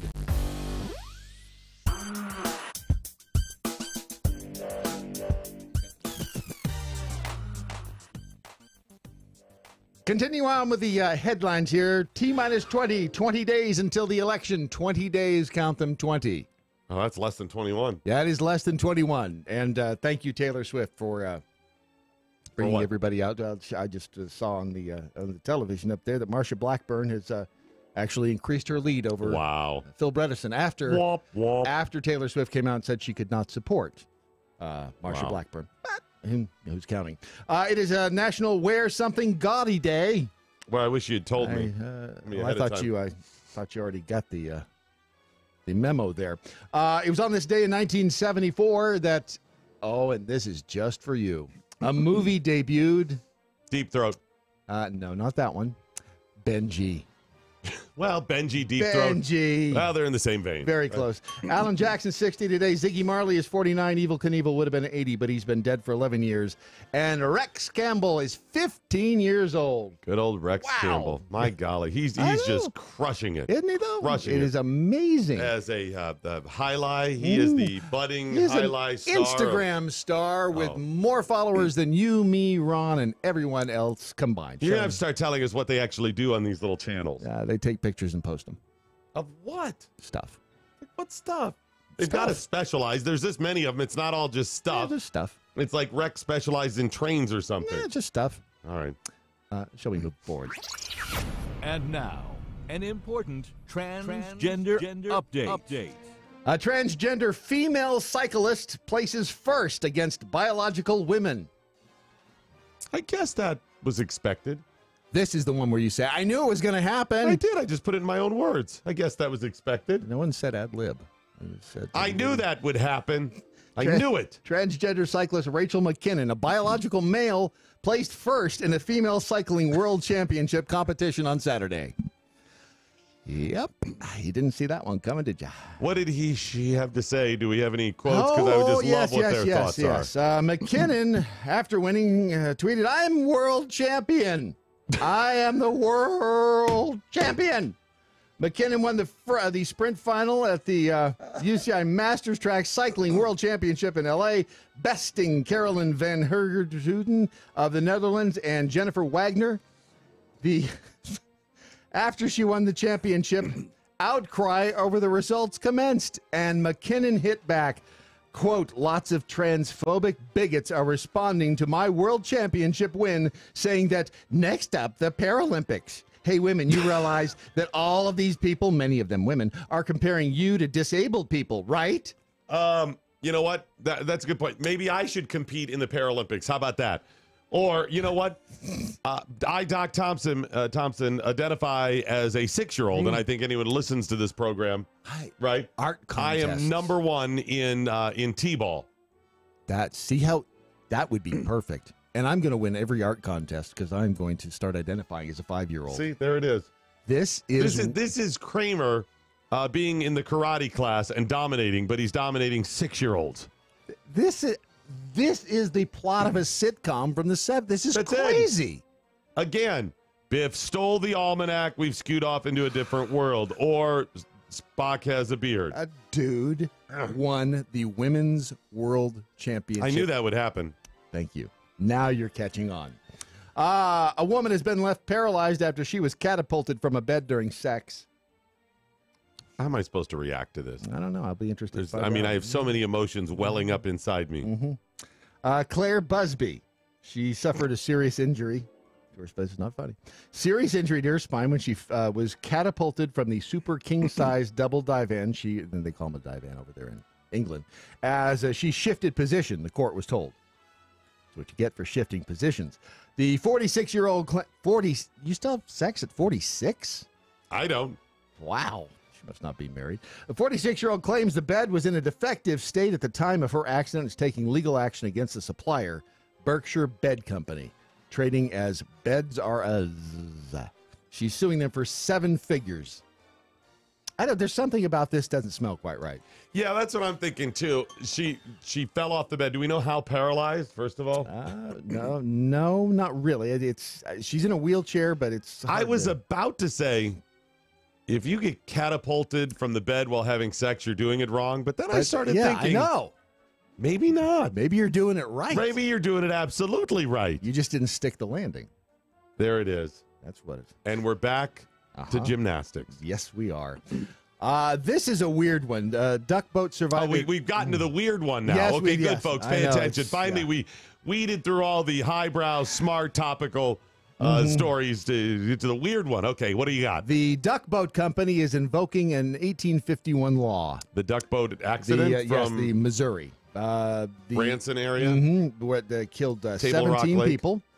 The duck boat owners, the Ripley Company, they're citing a maritime law from the 1850s. The companies that operated that duck boat sank during a storm in July have filed paperwork asking a federal jury to rule that they have little or no liability for the accident. The 1851 law limits its liability because the amphibious vehicle was properly maintained and prepared for the voyage after the sinking is a total loss. And here's the law that they're citing. Except as provided in Section 30506 of this title, the liability of the owner of a vessel or any claim, debt, or liability described in subsection B shall not exceed the value of the vessel and pending freight.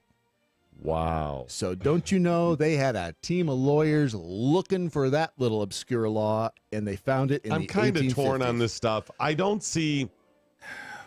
First of all, I have a lot of trouble with liability anyway. I mean, it is so easy when it comes to... You're walking through Walmart, you slip and fall. Is it their responsibility? I mean... Well, they knew the water was there for hours. Okay, maybe they should have cleaned it up, but what if it had happened on the sidewalk? Yeah, right? Accidents do happen. They do. And our natural inclination is to find somebody at fault. And they keep pushing it each way. Each side pushes or whatever. When it comes to liability, I am usually standing on the side of the person being sued. Well, and you've got to feel for the woman, Tia Coleman, who lost her entire I mean, I can't even comprehend. And then I also hesitate to get on the side of the, yes, that's right, something has to be done, let's sue them. Because what comes out of that is more crazy labeling and more government regulation. Okay, well, you can never have a duck boat on these type of properties with this type of blah-bitty-blah. I mean, that's what ends up coming out of this stuff. It's kind of like divorce. There are no winners, just varying degrees of losers. That's all it is. So, all right. Well, get your comments into them, and we'll share some of them if they are deemed worthy. Again, headlines brought to you by MeWe.com. Sign up for your account today. Adjust your mojo now. Thank you.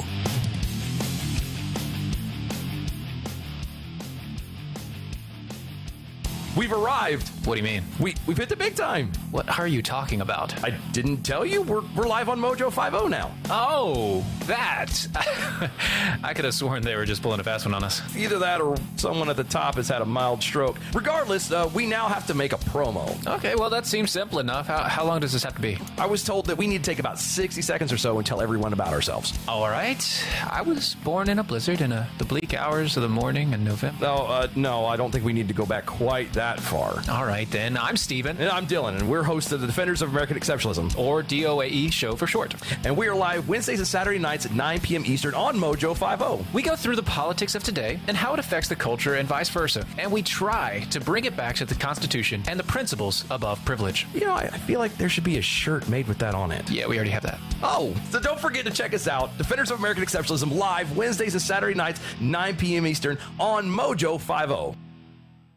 Hey guys, Matt Locke, the Conservative Cartel. I'd like to take a minute and tell you about a new weight loss product that's instantly becoming part of the MoJo 50 family. It was launched by a Dallas area company who had taken the good stuff in olive oil and created a patented product that helps people control their appetite and lose weight. It's also a big help to keep the weight off. A 6-year study of former contestants from The Biggest Loser showed that when you lose weight, your body actually thinks something bad has happened, and it fights back by slowing your metabolism and boosting your appetite. One Ridge's Own client, Sarah, recently lost over 100 pounds. While she looks amazing, she has been struggling every day with cravings. Now that she's taking Ridge's Own, she says it's so much easier to control her appetite and she's not thinking about food all day. Ridge's Own contains a patented ingredient that has been shown to boost metabolism and reduce appetite while helping you burn fat. For a short time, we have a 30% off deal for our show. Just go to ridgezone.com, RIDUZONE.com, and enter the code MATT, M-A-T-T. That's Ridgezone, RIDUZONE.com. Never Forgotten Apparel is more than just a premium women's and men's clothing line. It's a movement to remind us to wear American made and serve those who serve us, our heroes. Never Forgotten Apparel gives 20% of their total sales to nonprofits that support homeless veterans and off-duty firefighters, and 50% to individual veterans and firefighters in need nationwide. Check out neverforgottenapparel.com, use promo code DOC, and get 15% off your purchase. That's neverforgottenapparel.com. The Adrian Slade Show. The polling shows it is swaying for the right in the midterms because of this hack job. But we can't let that energy die down, because the left is doing everything it can to energize its base. It's going to tech companies, having you register straight through Twitter, straight through Facebook. It's got it straight through Google. You've got HBO out there putting out commercials to vote, and they do so with a slant towards the Me Too movement. And now they're digging deep into culture. They're getting into the Marvel Universe. My first time, everybody clapped afterwards. I mean, I didn't know how to do it. Where to put it, where to slide it in. Did it. I voted. Voting is so hot.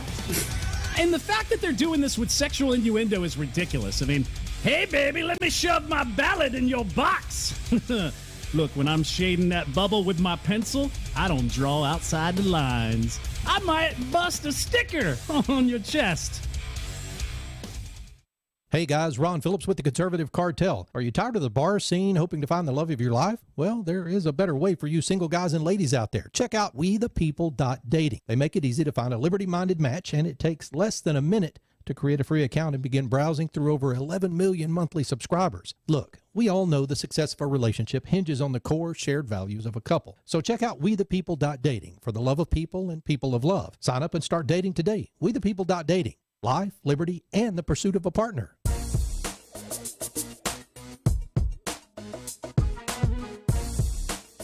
Doc Thompson and Brad Staggs live on MoJo 50.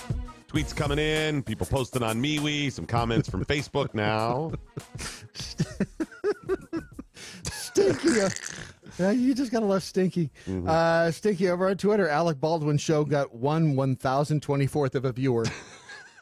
Elizabeth Warren was watching. And that's so nice. It probably was her. By the way, I think it's hilarious, the Elizabeth Warren fallout over the last day, that all of the conservative sites are like, see, she's not really Native American. And all of the liberal ones claiming this vindicates her. See, she does have Native American blood in her. Do you realize how crazy that is? Yes. I mean, folks, honestly, there are two stories, variations, but two themes of stories being written about that now. Yeah. In the last 48 hours, it's Elizabeth Warren vindicated, and then challenging Trump, or all the different little ways they took it. But vindicated because she is 1,024th of Native American. Now, technically, are they right? Yeah. She got a little bit there. She's got a little Native American Indian there. In any other scenario, would they claim, oh, okay, good, she's vindicated? Of course not. No. Of course not. However, the conservatives saying she absolutely is not, and see, this proves, well, you're not really telling the whole story either. What would you be saying if it was Trump who had claimed this? Yeah, if the tables were turned, it likely would be. If Trump did or said something that was 1,024th, and you said, see, it proves there is some, it would be a 180. This is a perfect illustration of what a failure we are right now in the media. Number one, she is not Native American enough to qualify her saying, I'm going to get special treatment in college, or to invoke that, or to write a book called Pow Wow Chow, because she identifies a Native American. They would be wigging out, calling it a cultural appropriation and everything else. Stop it. You know it's a lie. It's a scam. She did wear a headdress. She's pretty good at it. Cultural appropriation. Yeah. By the way, I think that's Photoshopped. I don't know. I don't know. Prove it. All right. Other communiques. Let's be frank. In Pennsylvania, if you're going to catapult off the bed during sex, make sure you nail the landing. I would accept that as an axiom. Okay. I mean, otherwise, I would say, by the way, you could say nail, but I prefer to say stick the landing. That too. Sarah the Roma, if there's not sex after 46, I don't want to live anymore. I'm almost 39. I agree. Well, I agree. Well, it's we've all gotten to that point in our lives where we have become our parents, and no one wants to think about their parents having sex. Well, I would you say think this. about your parent. No. Think about your mom having sex. No. Go ahead, think about Nope. it. Somewhere right now. See, here's the thing. Even when you have sex after 49, it's not sex. It's exhausting. It's the chore. Sometimes it's the chore. It's the chore. Some men feel that way. Some ladies feel that way. Well, here it is, Saturday night again, right? It's the chore. It's the chore. Better take a shower. Sometimes you got to lay there and take it. Sometimes you got to lay there and give it. And that's, sure. Women have it easy. They have to put up with dudes. So, you know. That's true. But even if you're the one who's like, no, you know, I'm not considering it the chore. Is it still like I'm 24 after a night of clubbing? Sex? No. It's like, well, I guess we better get this show on the road. I'm getting a little tired. You know what it is? It's the sheepdog and the coyote in the Warner Brothers cartoon. Ralph. Well, it's getting late. We better, you know, punch in. You know, assume your positions, right? It's not like that's so hot. Yeah, you're and not. then we'll do this, and that'll happen, and we'll do it, and we get a drink, and where's the like hot chocolate? Clearing stuff off the table. No, it's like, well, tell you what, I'll be in about 20 minutes after I wrap up that proposal. And I guess you'll shower up, and then I'll just meet you there. And then we have to leave by 9, right? I mean, it's Hang on, it's very right planned. after the Beto and Cruz debate. Hang on. Hang on, just another line or so. It really is formulaic, and even if you're into it, pretty much a job, a task. Yeah. I'm just checking it off the list. That's why every 50-year-old woman and older went to see 50 Shades of Grey. Right. Do you know, I know somebody who is, I'm not going to say she's middle-aged, but she's, yeah, okay. This is good. I just want you to know, folks, this is the story. Pay attention. This is the one that Brad will reference many years in the future, either forgetting and she and kicked out of the house, I was just going to tell fired, you that stabbed with a stiletto heel. I was being told the other day about the fact that at 50 Shades that she's confirming your suspicion, Ron, that she went down the list and went, did it? Let's see, I haven't done that. I've done this. I haven't done that. I've done this. I want to try this. She was talking about 50 Shades? Uh-huh. I haven't even seen the movie. I have 51 Shades of Grey. Yeah, that's all in your hair. That is true. It's different. It's much different that way. We should write a 50 Shades of Grey for men, and it's really just talking about your hair. Matthew Wow. Kelly over on Facebook. You guys need a larger desk. You just need to shut the hell up, Matthew. Yeah, thank you. Please remind Brad how ridiculous it looks, because he's told me. Now, hang on. I will defend him. This morning he came in and showed me pictures of a desk being made. A desk, it's pictures on, and you could see him. It's a desk that will not work in here. It's going to drive me up the wall. I'm just telling you, it's going to be a failure, but it's one being made. We can take a big old piece of plywood and put it on 4 cinder blocks in here, and it can be a desk. I mean, that's what we can do. No. I mean, it's okay. You can design it. He showed you pictures, but he hadn't showed me the pictures yet. Oh, yeah. It's very elaborate. Don't get me wrong. It would be beautiful, just not functional in here for what we're doing. You didn't have this conversation with the construction crew, I think. I believe that I may have been married to Doc Thompson at one time. No. design it. It's fine. It'll be fine. I would rather you design it and have it be a failure so I can complain rather than I design it and it be a failure and you complain. I can just put a piece of wood on 4 cinder blocks. No, I'm sure it'll be fine. We can sit on the floor Indian style. It's fine. Crisscross applesauce. It'll be fine. Yes, of course, when you bring it in here, my reaction will be, why'd you do it like that? There it is. Yeah. He's got levels and all kinds of things. Oh, it's spectacular work. It's going to be great. I built my wife a dining room table, and she wanted it gray. And the way I put it together with the stains, sometimes when you're working with stains, it'll grab the wrong color because it was I was muting a black, and that sounded really bad. And it pulled the green out of it, so it had kind of a green hue, and it was a beautiful table for what she wanted. Everything was like that. And she walked in, she was like, oh. I was like, damn it. So pick the damn table up, back out in the garage, sand that off for 6 hours. 2 words, sanding sealer. If you had done that. What do you mean? For what? If you put a sanding sealer on it prior to staining it, you would have had. Where were you 2 years ago in my garage? You didn't ask. You didn't ask. I literally electric sanded the sander apart. It broke apart in my hands. And I don't mean like a little piece came off. It was like a cartoon. It exploded. It fell into every piece. Every piece came. Must have been a Black & Decker. I think it was, matter of fact. That explains it. Yes. And of course, I'm in the middle of sanding. You got to get your ass in the car and go down to the Home Depot and get another one. Buy good tools. You need good tools. It's there's a price tag. They've gotten an estimate of what it's going to cost San Francisco to clean up the public poop problem. And a man won the cycling contest. It's going to cost them millions and millions and millions of dollars. We have got to go to San Francisco to get a reference point to this. I've seen it. I've seen it happen. It's supposedly, I mean, because that was a couple years ago you were there.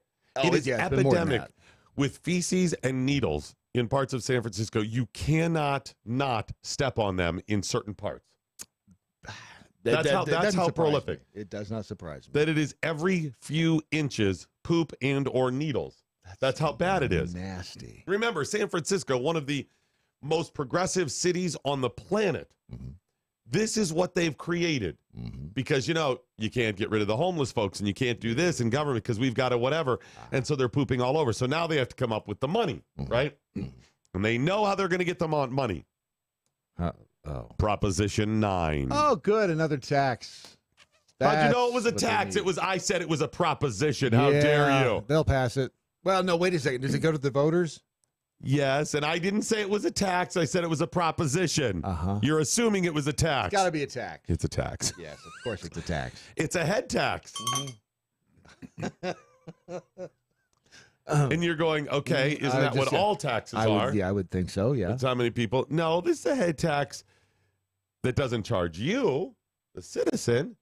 It charges the businesses that operate within the city limits per employee they have.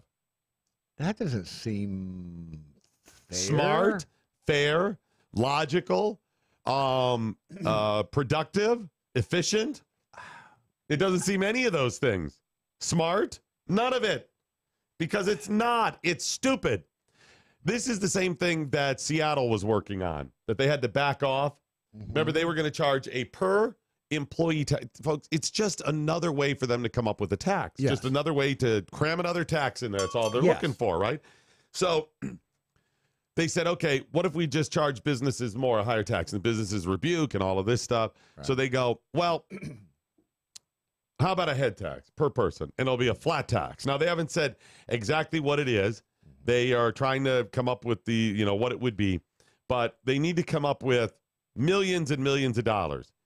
If they were smart, it would be a hotel and a rental car tax. They already have those as well. Oh. They have those. Because that sticks it to the out-of-towners. Right. So you want the out-of-towners' monies, those goes too high, then right. They're going to stop. But you go, okay, which is worse? Paying a couple more bucks to rent your hotel or drive your car, and maybe even a couple more bucks on top of that, or, oh, mother, What is all over the... Honey, little Billy was just stabbed with a needle. Why don't they tax the homeless? Where's the homeless getting the money? The government. Do you know that in the it's all tax, it's all coming. But here, one of the reasons that the homeless downtown San Francisco, like the liquor stores, will allow them to they will allow them to have their checks sent to the liquor store, right? So that they can take a percentage. Take a percentage. And they're buying liquor. Let's be honest. Yeah, of course. By the way, the city already spends a couple of dollars on trying to fight the homeless problem and clean up poop and that. They normally spend around $380 million. Good grief. With great mojo comes great responsibility. MoJo 50. You cannot retreat to your safe spaces. There are no therapy poodles allowed when facing the truth. And that's just how we like it. Straight, hard-hitting, conservatarian truth. On the rocks. No chaser. No marches. No protest. Only small, limited government, constitutional conversations. Exclusively on MoJo 50. We get into foreign policy. We get into national politics. We get into constitutional, libertarian, conservative ideology. We put the brakes on the media spin by destroying the lies, dismantling the narratives, and bringing you the stone-cold hard truth. Every weekend on MoJo 50. Join me, Adrian Slade, for a raging hour-long discussion, deconstructing the headlines and delivering you the entire full story. Only on MoJo 50. Live free. It looks like you're losing. I am. Are you losing weight? I am losing. I've lost about 10 pounds. How are you doing it? It's a funny name, but I've done it with Riduzone. RIDUzone.com, and the stuff works. It's, you get into all that, the molecule this and the found in that. All I can tell you is it makes you feel full, and it keeps your mind off of wanting to overeat. And also boosts your metabolism, so you're burning more. Yeah, Try it today. It's going to work for you like it's worked for Brad and countless other people. Riduzone.com. RIDUzone.com. Have you done it? You catch a glimpse of yourself in the mirror? I'm one of those people you don't want to see naked. Yeah, most of us. But I mean, you look and you're going, what the? I know. How did I get to whatever? Yes. Yeah. Oh, it's horrible. Hey there, it's Doc Thompson and Brad Staggs to tell you about a different way to shed those pounds. This is brand new tech. It's only been around for a couple of years or so. It was based on research from the University of California that said there's a molecule called OEA that's found naturally in your body. It produces it in the Mediterranean diet, that when taken in concentrated amounts, it will actually make you feel fuller and boost your metabolism. I've lost about 10 pounds so far. It's amazing. It really is cool. A company said, we can take this to market and make this great product that'll help you. It's called Riduzone, RIDUzone.com, RIDUzone.com. Brad's worked. It's worked for Brad's, worked for me, countless other people. Go to riduzone.com and try today. You're going to love it. Riduzone.com. Remember that, RIDUzone.com. Hey, it's Doc Thompson. Got the new show on MoJo 50 coming up. Hopefully you'll join us for that. And as a regular feature, my good friend, my life partner, Chef Patrick Mosier. I mean that in a food sort of way. I would hope so. Yeah. You'll be joining us on the broadcast as well? Absolutely. Every day that you ask me to.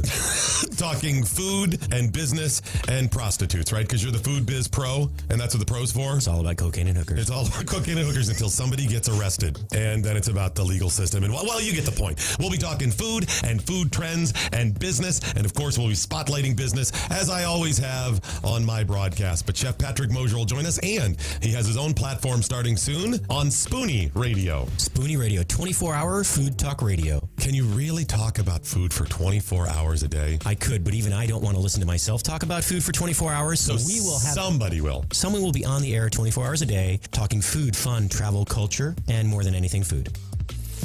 Dating today with all the crazies out there has to be nuts. Yes, it really would. Wouldn't it be nice if there was a place you could go to find people who think like you do? Like me, like libertarians and conservatives? Right? There is. WeThePeople.dating. Amazing. What a genius idea. This is a site that you can go to if you're single and you are looking for somebody who you're going to think the same way, as for from a political freedom standpoint. If you want to date the right person for you, you'll find them in one place. WeThePeople.dating.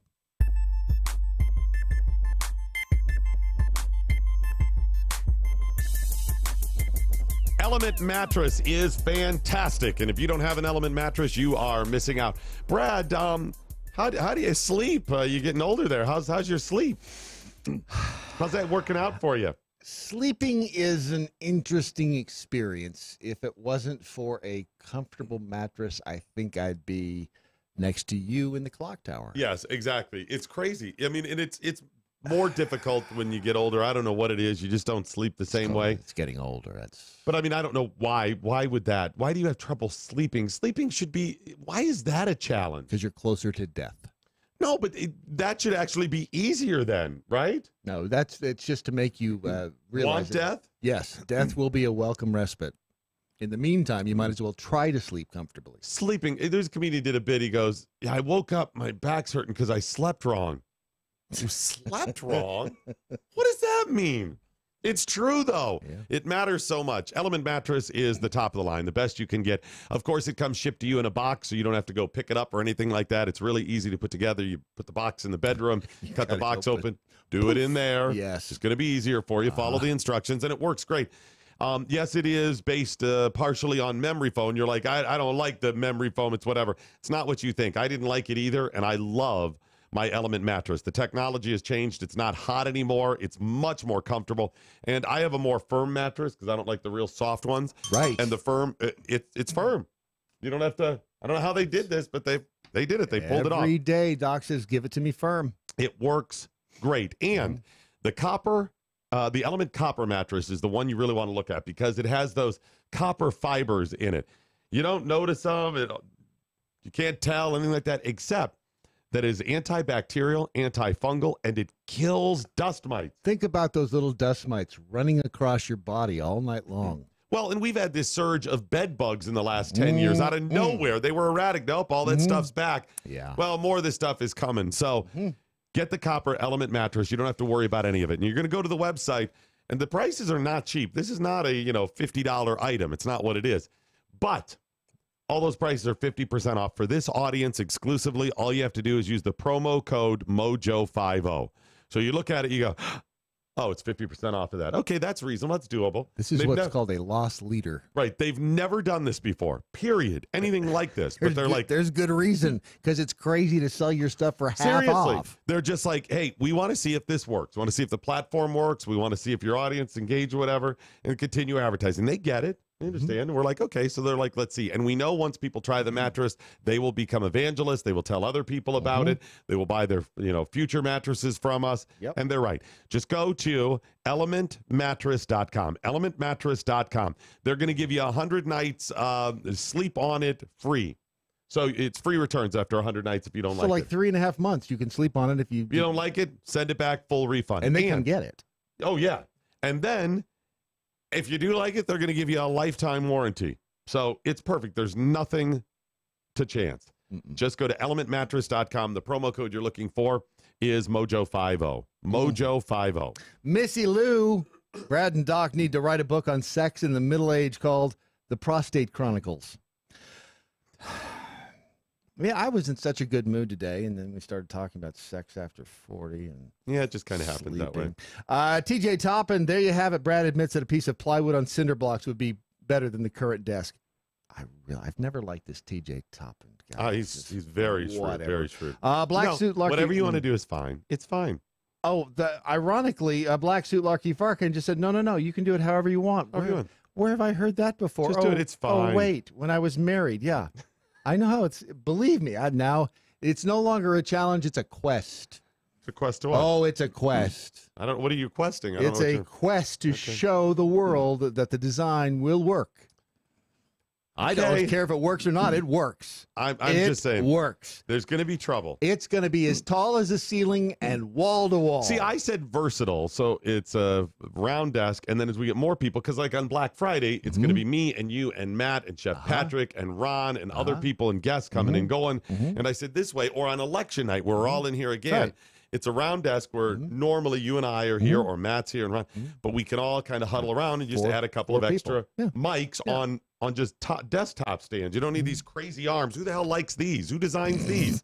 Anyone that puts arms in their studios like this, an idiot. They obviously don't realize it's sweeping the desk. They do make great windshield wipers. Seriously, what engineer puts this together, and what other engineers go, wow, that's swell? It makes no sense. These are ridiculous. If you do that, you're a moron. Anyway, so I say the overhead ones are fine, whatever, but the desktop ones, look at this. As we evolve this studio, because we don't have gobs of money, look, you just moving along the desk there. And then we put levels, you can't do it. Then I'm always going to be going, look, my computer, I can't move it. There's not enough. But however you want to design, it's fine. I'm sure it'll be fine. When's that coming, by the way? You just go ahead and you go to sleep. When's that happen? It's coming very soon. Okay. Very, very soon. Very, very soon to a studio near you. Okay. I'm happy to hand you the drill and the saw, the paintbrush. No. I'm happy to take your drawing and actually make that come to life. No, yours will be fine. I'm sure it's fine. Brian Key said, did Brad Staggs just say sit Indian style? Don't you mean 1024th Indian style?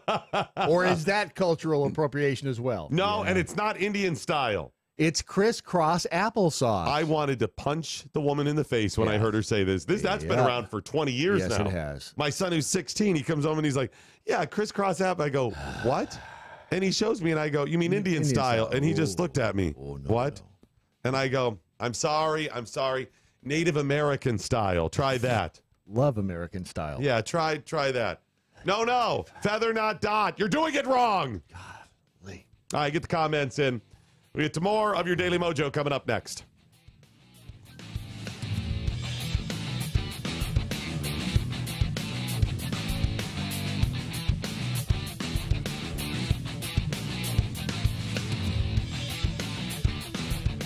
Yeah, all righty.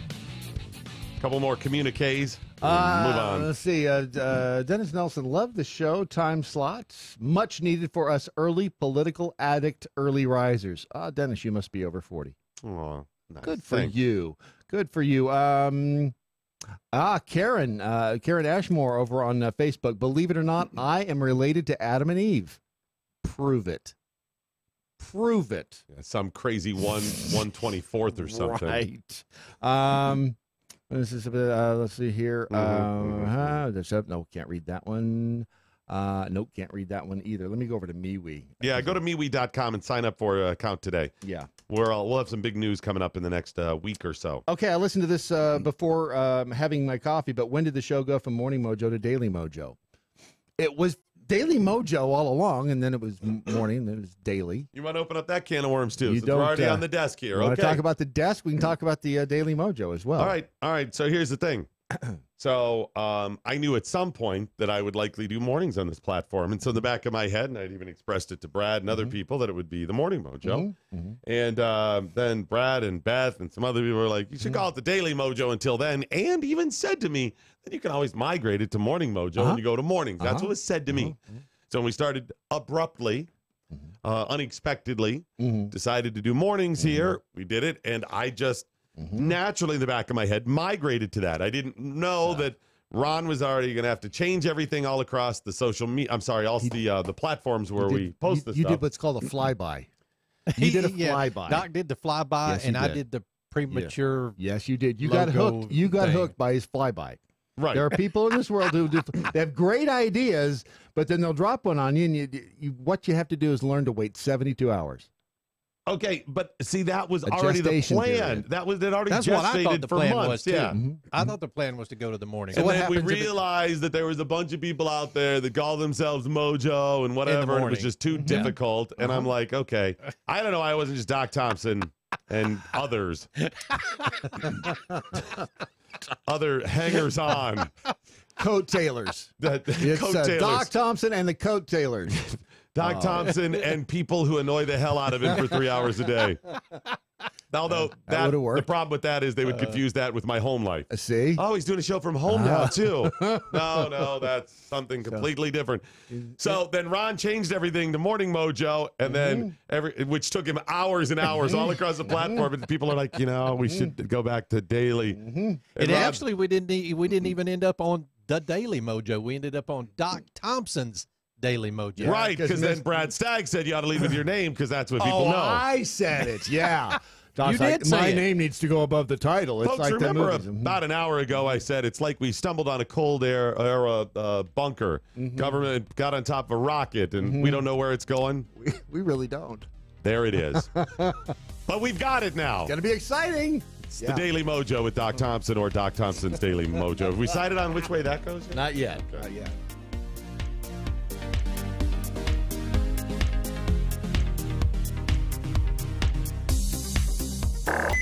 Live free. MoJo 50.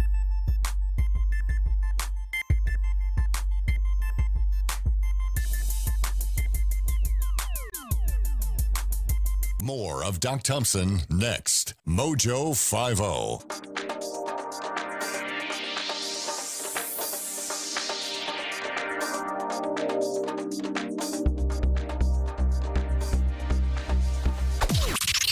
This is the seditious, rabble-rousing, liberty-loving, home of fun, entertaining, and compelling talk. MoJo 50. News this hour from townhall.com. I'm Rich Thomason. As the president said, we're going to get to the bottom of it. Vice President Pence talking about the disappearance of a journalist who Turkey suspects was killed inside the Saudi consulate in Istanbul. It's important that the world know the truth. If, in fact, Mr. Khashoggi was murdered. Secretary of State Pompeo is now in Turkey. He'll be meeting with the Turkish president, among others. Saudi Arabia denies any wrongdoing, and President Trump is criticizing the global condemnation of the Saudis. The president is warning against a rush to judgment in the presumed death of a Washington Post columnist. He tells the Associated Press that allegations of Saudi wrongdoing amount to "you're guilty until proven innocent." The president has spoken with the Saudi king and crown prince, both of whom deny knowing anything about the journalist's disappearance. And so far, Mr. Trump is willing to accept the Saudi denials and their pledge to investigate. Greg Clugston, Washington. The president says if Republicans lose the House in the midterms, he will not be to blame. He tells the AP he's having a positive impact on Republicans on the campaign trail. Federal health experts tracking the spread of a rare polio-like illness in children. At least 62 cases of this mysterious paralyzing illness have been confirmed this year in 22 states, and dozens more cases are under investigation. It's called acute flaccid myelitis, and the Centers for Disease Control and Prevention says researchers think it's a virus causing devastating symptoms like muscle weakness, even paralysis, affecting the face, neck, back, or limbs. Correspondent Jackie Quinn. On it goes, a search for a 13-year-old Wisconsin girl missing after her parents were found shot to death in their home. Dow futures down 46 points, NASDAQ futures off 17. More on these stories at townhall.com. There's a better way to meet people without having to suffer through all the crazies. Weed out all the nutty people with WeThePeople.dating. That's WeThePeople.dating. It's easy to find a liberty-minded match, and it takes less than a minute to create a free account and begin browsing through over 11 million monthly subscribers. Look, we all know the success of a relationship hinges on the core shared values of a couple. So check out WeThePeople.dating. Sign up and start dating today. WeThePeople.dating. Life, liberty, and the pursuit of a partner. This is David Barton with another moment from America's history. In elections in recent years at the local, the state, and the federal levels, consideration of a candidate's morality seems to have fallen into disfavor. In fact, media personalities often ignore news stories which raise questions of a candidate's morality. Yet in previous years, it was strongly believed that morality was the primary consideration in any election. We knew that a leader's public policies most often flowed from his private beliefs. For this reason, Founding Father Noah Webster declared, "When a citizen gives his vote to a man of known immorality, he abuses his civic responsibility. He sacrifices not only his own interest, but that of his neighbor. He betrays the interest of his country. Therefore, when you vote in the upcoming elections, give heavy consideration to the character and the morality of the candidates." For more information on God's hand in American history, contact Wall Builders at 1-800-8REBUILD. Never Forgotten Apparel is more than just a premium women's and men's clothing line. It's a movement to remind us to wear American-made and serve those who serve us. Our heroes. Never Forgotten Apparel gives 20% of their total sales to nonprofits that support homeless veterans and off-duty firefighters, and 50% to individual veterans and firefighters in need nationwide. Check out neverforgottenapparel.com. Use promo code MATT, M-A-T-T, and get 15% off your purchase. The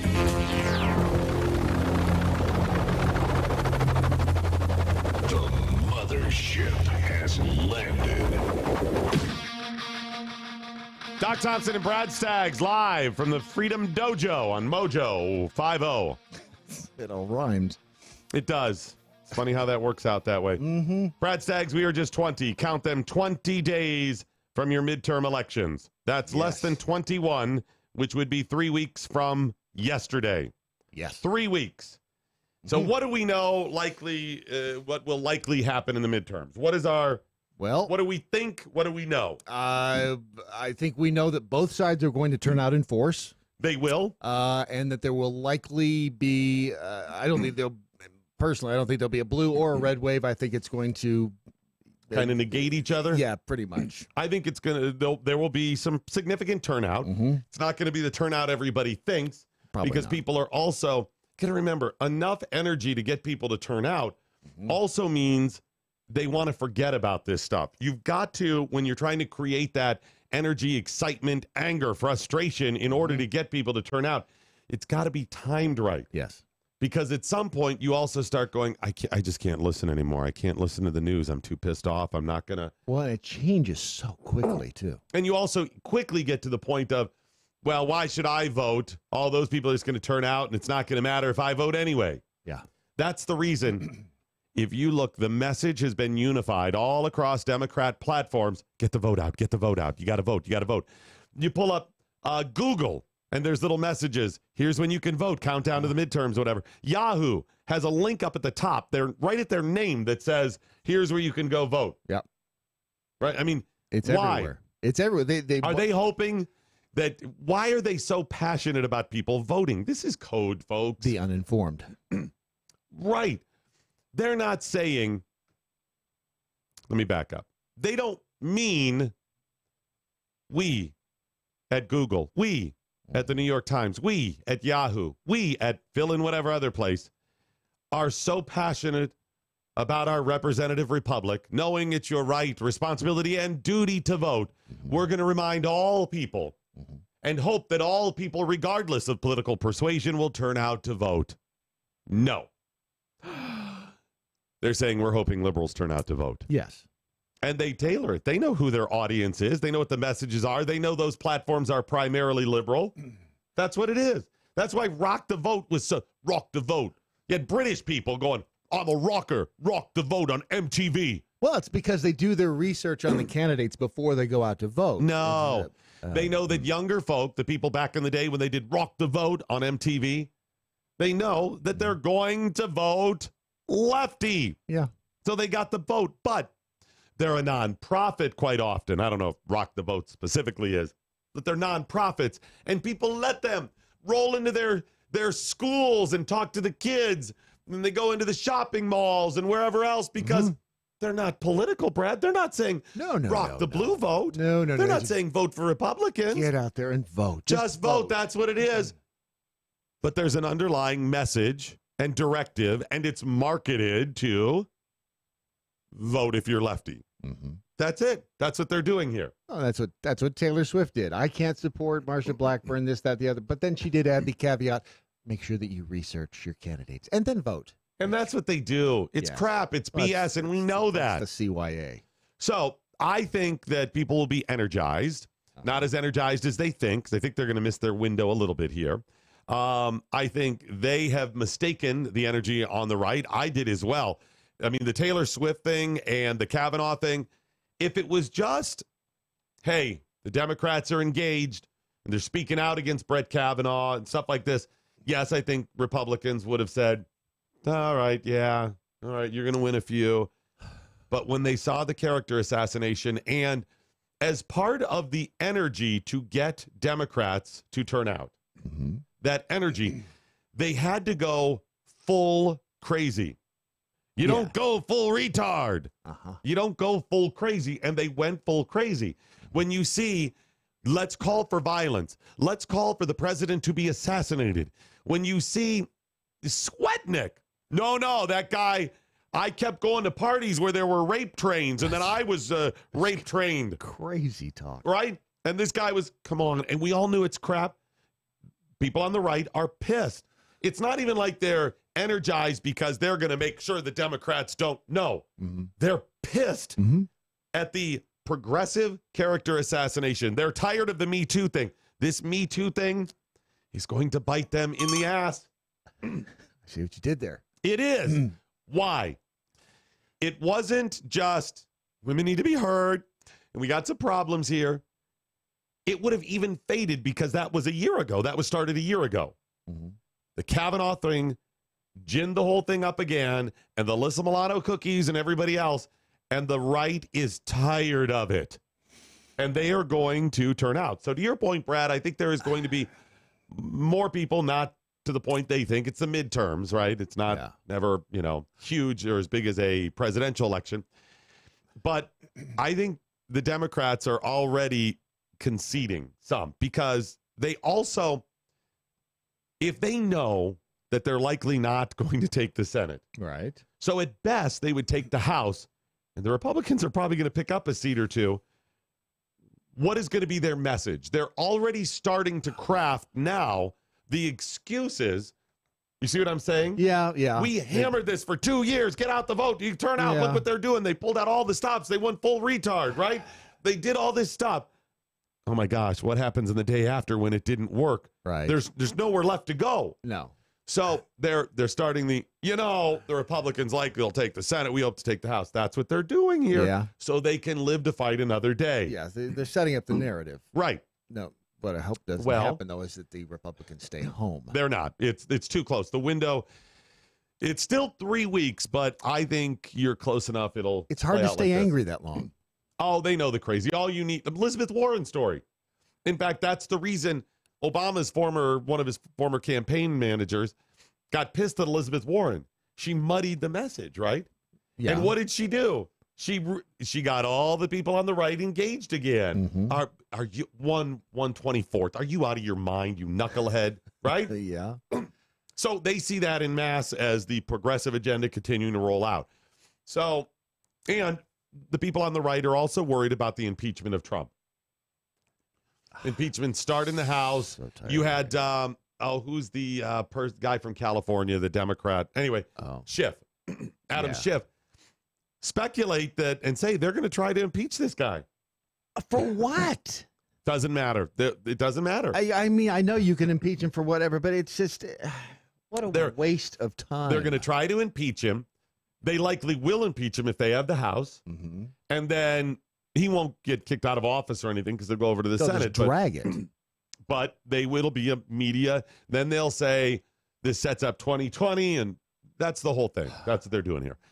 So they're going to turn out. Well, I guarantee you the Senate is going to be kept by the Republicans, and I believe they're going to pick up a seat or two.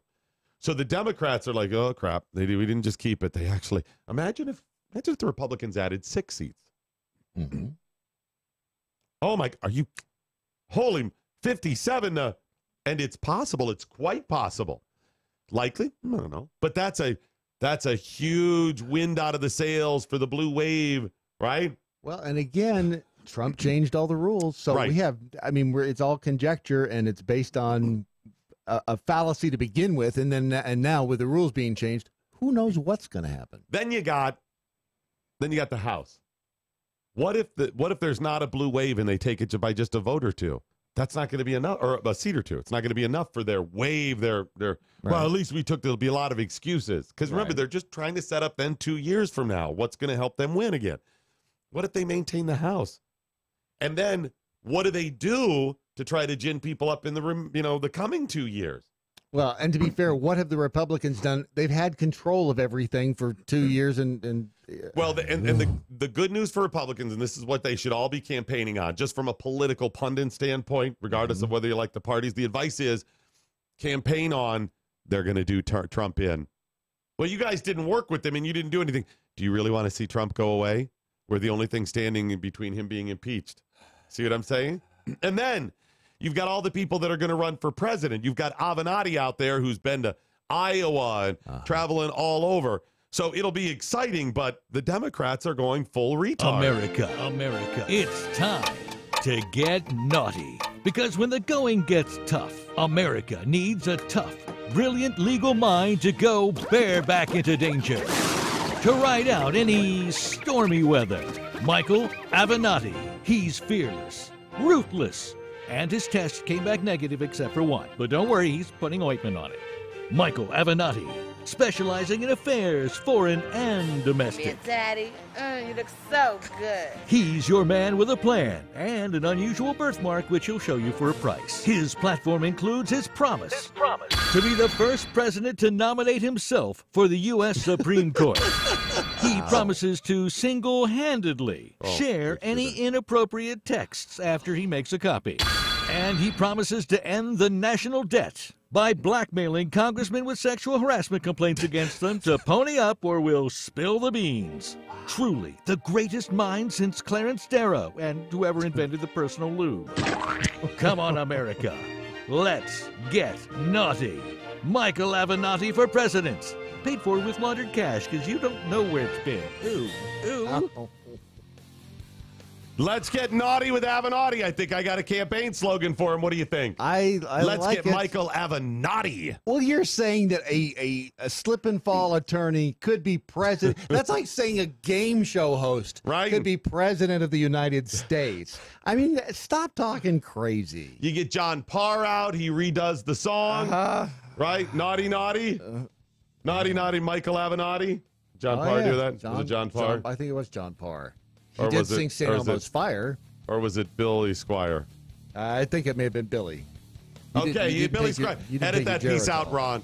Edit that out. I don't want anyone to hear that. No one Post-production, we don't need to hear it. No. High capacity, fully automatic, large caliber, freedom. MoJo 50.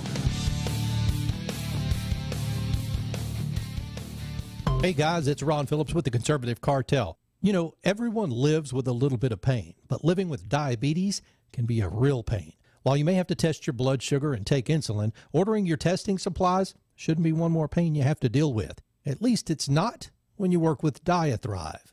Diathrive ships the testing supplies you need directly to your home when you need them. Gone are the days of visiting multiple stores to find the right strips, waiting in long lines to purchase your supplies, or sorting through your insurance requirements to figure out what they cover. Best of all, with plans starting as low as $8 a month, Diathrive is probably going to cost you less than what you're paying today.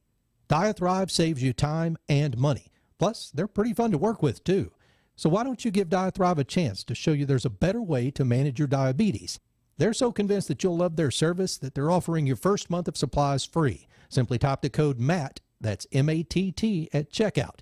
Be sure to head out to the web right now and check these guys out. It's Diathrive.com. Never Forgotten Apparel is more than just a premium women's and men's clothing line. It's a movement to remind us to wear American made and serve those who serve us, our heroes. Never Forgotten Apparel gives 20% of their total sales to nonprofits that support homeless veterans and off-duty firefighters, and 50% to individual veterans and firefighters in need nationwide. Check out neverforgottenapparel.com, use promo code DOC, and get 15% off your purchase. That's neverforgottenapparel.com. The Conservative Cartel. I have an Indiana phone number. Born and raised, whole entire life, right? And in today's world, it doesn't matter anymore. Every time I call somebody down here in the Dallas-Fort Worth area, they're like, 260? Yeah, it's Indiana. I'm not giving it up. So I got this text the other day, and here's the text, Ron. It says, pending your application. President Trump needs you to request your absentee ballot before the deadline requested here. Ron Phillips, my liberal friends on social media, had a coronary. He went to his Facebook page and he said, oh my God, Donald Trump's emergency system's now texting me. Oh, I've been hacked. I'm like, dude, first of all, put your tampon in, sit down for a second so you don't bleed to death, and shut up and let me explain to you what's happening. Seriously, you big baby. This is Just a Minute with Stacey Washington. Are you a worrier? Is fear a constant companion? Well, there's a solution for that. It's prayer and scripture memorization. It has become vogue to cattily mock people who pray. The mockers have no understanding of God. Just a few of God's attributes describe him as our high tower, refuge, holy, Alpha and Omega, hope of glory, day star, and bright hope. These descriptors are a comfort to the believer. God is right here and operating on our behalf. Philippians 4:6-7 says, "Do not be anxious about anything, but in every situation by prayer and petition, with thanksgiving, present your requests to God. And the peace of God, which transcends all understanding, will guard your hearts and your minds in Christ Jesus." Fear has no place in the life of a believer, but as humans, we will experience fear. Psalm 19 tells us that memorizing scripture makes us wise while refreshing the soul. I'm Stacy Washington. Find out more at stacyontheright.com.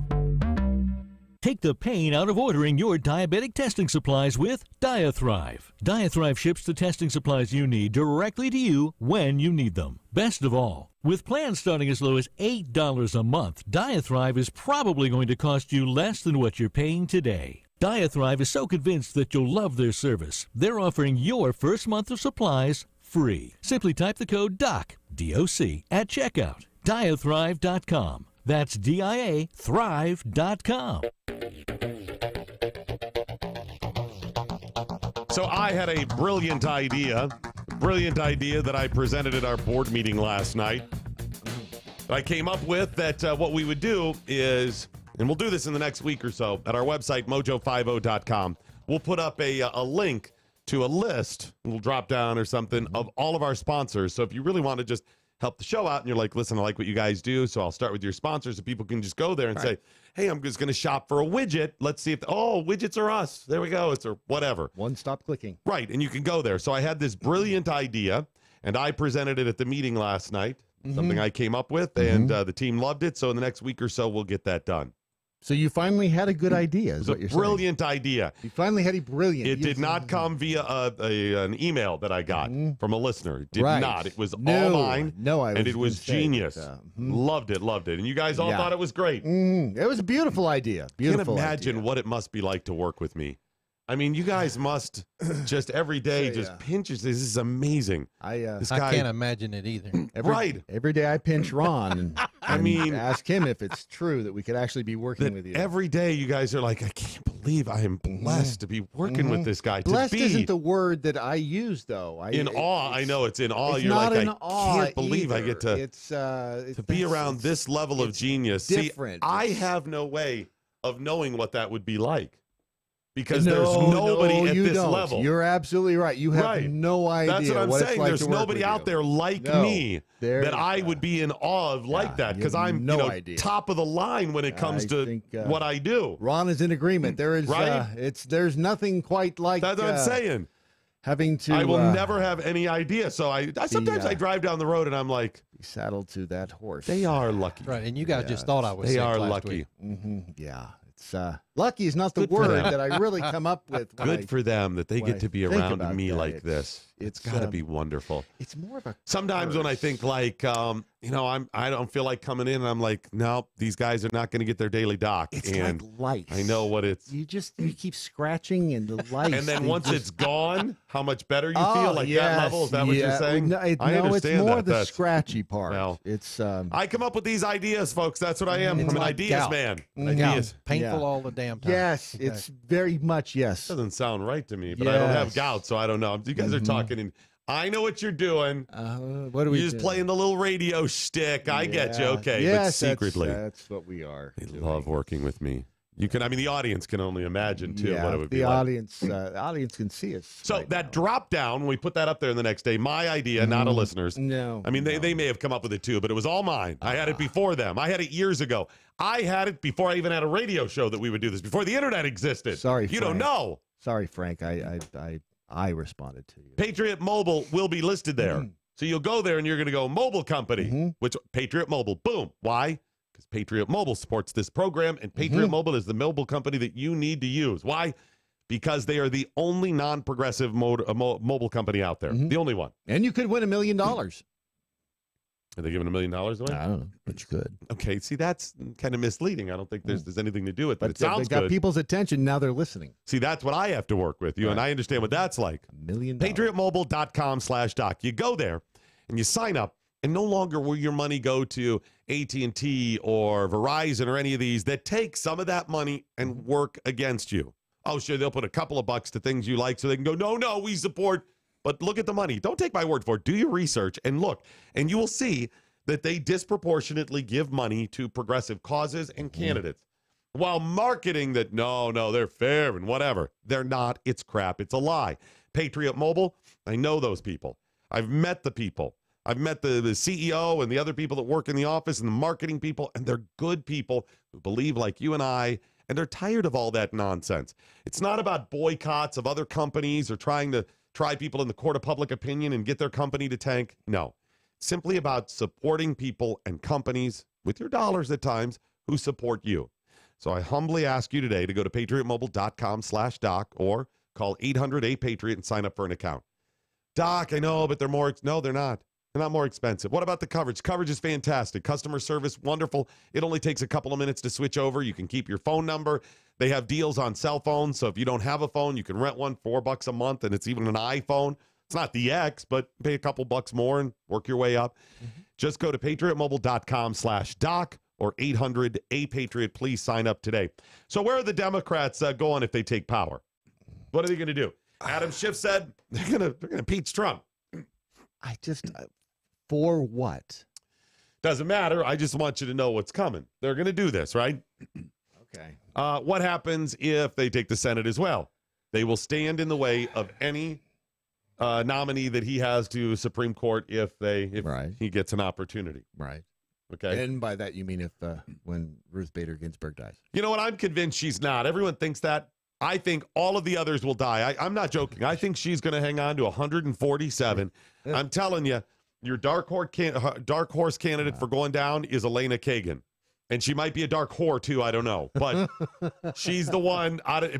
She was so young. Isolate that audio. Right. But trust me, she's the one that you'd be like, oh, my gosh. No, she doesn't. I can tell. Yeah, who thought Kagan would be the first to go? She looks sickly to me, right? But here's where else they're going. They have a new plan, a new budget that they're working on, because the Democrats are so worried about the deficits and the national debt. Yeah. They're so worried. Yeah. And I hear a bitching about it. Look at this. Trump's got it up to $700 billion, the deficit this year, because of those tax cuts. Yes, you're right. That's wrong. Still nowhere near as high as Obama's for his first 2 years. Right. But, okay, you're right about that. So their plan to help fix that deficit, you know what they're going to do? They're going to cut spending across so they can balance. I'm kidding. They're going to raise taxes. For a moment there, I thought you were serious. Folks, wow. They've lost their fear of man. Democrats have become the Canada geese of society. Wow. Yes. They have. Canada geese. You drive down the road, they just walk out in front of your car. Yeah. And they look at you. What are you going to do, big man? Migratory Bird Act. Go ahead. Run me over and see what happens to you. Arrogant. Yeah, they really are. They've lost their fear of man, and so have Democrats. They are putting out there that they have a plan to raise your taxes. Wow. Notice they're not campaigning on that. And it's not hidden. They're not campaigning, but it's not hidden. They have an entire tax plan. You could see income tax rates go from 37 to 39.6. 21% goes to 25. It's just across the board. They are going to take more of your money. You will have less. And what happens to the economy? Womp, womp, walla, walla, walla, walla, walla. Yeah. And yet they're proudly putting this out there. It's stunning. It is stunning. A free exchange of ideas. MoJo 50. Hey, we've arrived. What do you mean? We've hit the big time. What are you talking about? I didn't tell you. We're live on MoJo 50 now. Oh, that. I could have sworn they were just pulling a fast one on us. Either that or someone at the top has had a mild stroke. Regardless, we now have to make a promo. Okay, well, that seems simple enough. How long does this have to be? I was told that we need to take about 60 seconds or so and tell everyone about ourselves. All right. I was born in a blizzard in the bleak hours of the morning in November. No, I don't think we need to go back quite quite that far. All right, then. I'm Steven. And I'm Dylan, and we're hosts of the Defenders of American Exceptionalism, or DOAE show for short. And we are live Wednesdays and Saturday nights at 9 p.m. Eastern on MoJo 50. We go through the politics of today and how it affects the culture and vice versa. And we try to bring it back to the Constitution and the principles above privilege. You know, I feel like there should be a shirt made with that on it. Yeah, we already have that. Oh, so don't forget to check us out. Defenders of American Exceptionalism live Wednesdays and Saturday nights, 9 p.m. Eastern on MoJo 50. Are you tired of the bar scene? Tired of trying to meet people that maybe you just don't know? I'll tell you what, I'm a classic example of online dating. I met my beautiful wife online on a dating platform, and you can too. Check out wethepeople.dating. There's a better way for all of you single guys and you ladies out there. You know what? Life, liberty, and the pursuit of a partner ought to be your number one goal, just like the Constitution. They make it easy to find a liberty-minded match, and it takes less than a minute to create a free account and begin browsing through over 11 million monthly subscribers. Look, if you're looking for someone, you don't have any time, you've got a computer, you've got an internet, you can start browsing wethepeople.dating. Life, liberty, and the pursuit of a partner shouldn't be a mantra, it should be a goal. For the love of people and people of love. Listen to Matt Locke. Check out wethepeople.dating. It looks like you're losing. I am. Are you losing weight? I am losing. I've lost about 10 pounds. How are you doing it? It's a funny name, but I've done it with Riduzone. RIDUzone.com, and the stuff works. It's, you get into all that, the molecule this and the found in that. All I can tell you is it makes you feel full, and it keeps your mind off of wanting to overeat. And also boosts your metabolism, so you're burning more. Yeah, Try it today. It's going to work for you like it's worked for Brad and countless other people. Riduzone.com. RIDUzone.com. Doc Thompson, MoJo 50. 25-year-old man in the UK carrying out a solo sex act outside the police station again. A witness saw Benjamin Dankin staring at St. Mary's Wharf police station. Just standing there, staring at the police station, just standing. The witness told him, "Stop it or I'm going to call the cops." A while later, the witness spotted him again. Damn it, I told that guy to stop touching himself. And he didn't. He's still doing it. He's still doing it. Steve, go out and tell him to stop that.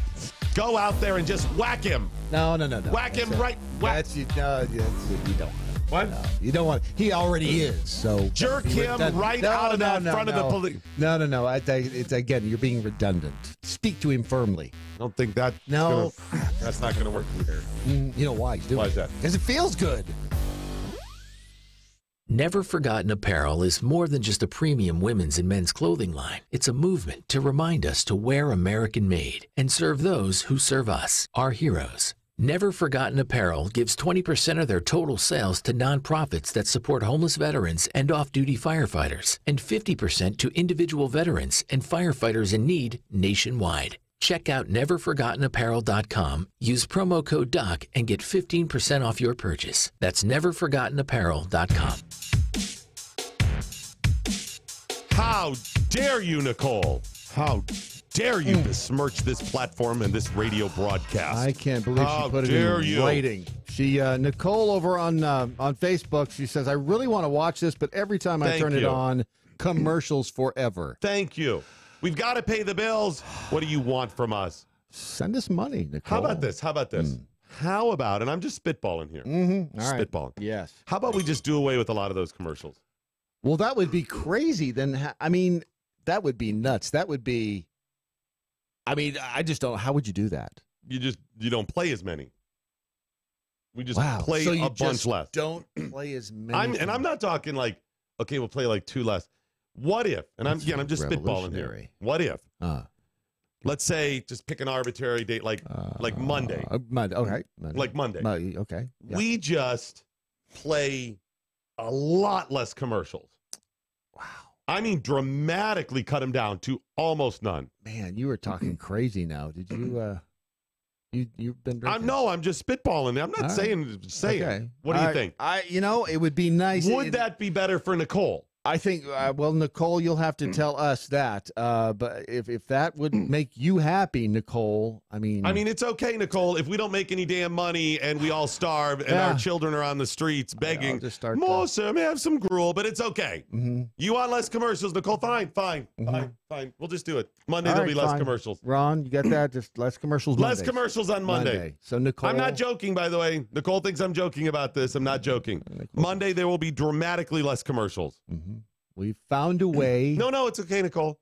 It's okay. My wife just gave up her car. She just texted me and said she's just selling her car. We found a way to turn water into money. What do I need with both of these kidneys? I don't need both of them. No, you really don't. You really don't. I'll just sell one of them, Nicole. It's okay. And your body makes blood all the time, so why I'm don't you just constantly making it. I don't need all of it. Plasma makes plasma. Yeah, gotta give up. What are you, a doctor? I'll just now? squirt the stuff into a bag. Get Nicole, plasma, this is man. for you. We can make money by selling plasma. There's extra bottle. kidneys all the way around here. They had a dozen here that people work for us. A dozen kidneys will sell. Don't worry about it, Nicole. We'll do it. I will be a surrogate mother if I have That's to. right. I will give birth to other children, other people's children. I'm not joking. There will be significantly fewer commercials as of Monday. I dare you, Nicole, to try to watch on Monday. That's right. I dare you. I don't. I think you're yellow. Challenge us on it. Challenges. I mean, you'll see. Me like this. Man, I won't be able to sit back because of the kidney operation. Bleeding through his shirt. But I'm sure it was only a matter of time before I woke up in a hospital or in a hotel bed or bathroom packed with ice where somebody stole it anyway. So why not just take it, Then right? you thought, I shouldn't have gone out with Bill Cosby. Nicole, I'll just rip it right out and sell it as long as there's fewer commercials because that's what we're about here. We've listened. That's right. It's all about you, Nicole. We put it out there. Yeah. Tell me another platform that would just, boom, bust that out. Just out of nowhere just because you tweeted. That's who we are. You know what else we do? We also like to promote business, just giving commercials away, too. Just giving them right away. Wow. Let's give some commercials away now. Okay. Joining us now, Brian, the founder of Flags of Valor. Brian, how are you, sir? I'm doing well. How are you guys? Doing well. Now, Brian, I have to apologize because normally we have a big open for our Building America segments. It's very inspirational, but we're not there yet. So we're getting sorry we didn't have the big build-up for you, okay? That's all right. No all right. problem. Tell me about Flags of Valor. Flags of Valor, we're a combat veteran-owned, operated, made company that produces really cool pieces of American wall art and furniture and kind of anything out of custom manufacturing and wood. We do it right here in Virginia. What part of Virginia? We're actually in Northern Virginia, so right outside of D.C., about 45 minutes west. So you served on the front line, and you're still serving on the front line. I mean, you're in Nova. Right. You're in Northern Virginia. You get north of Spotsy, it gets crazy time. Enemy territory. I know it. Yeah, we're about an hour west, so we're out in wine country. Very beautiful. Oh, that's not too bad then. All right. How did the whole business start, Brian? Because it's a fascinating story. You got back from combat and kind of looking for something to do, right? Yeah, I got, it wasn't originally starting the Army. Was an infantry paratrooper, did that for 3 years, went to college, and in college 9/11 happened and was upset. And like most people, remember where they were at 8:46 that morning and had an opportunity to serve again and got an opportunity to be a Air Force Special Operations pilot. Deployed 9 times, got injured, and after I got back and was going through, recovery from spinal surgery, and I wanted something cool for my house because I didn't wear my uniform anymore during, rehab, and I wanted a cool flag, and so I just stumbled into woodworking the next day and found it therapeutic and loved what I was doing. Started donating a couple flags to some widows of some of our buddies that passed, and that feeling of giving someone something and not asking for anything in return was amazing. I didn't want to forget that, and so I got an early medical retirement after 16 years and wanted to start a company with 3 main ideas that Made in America matters.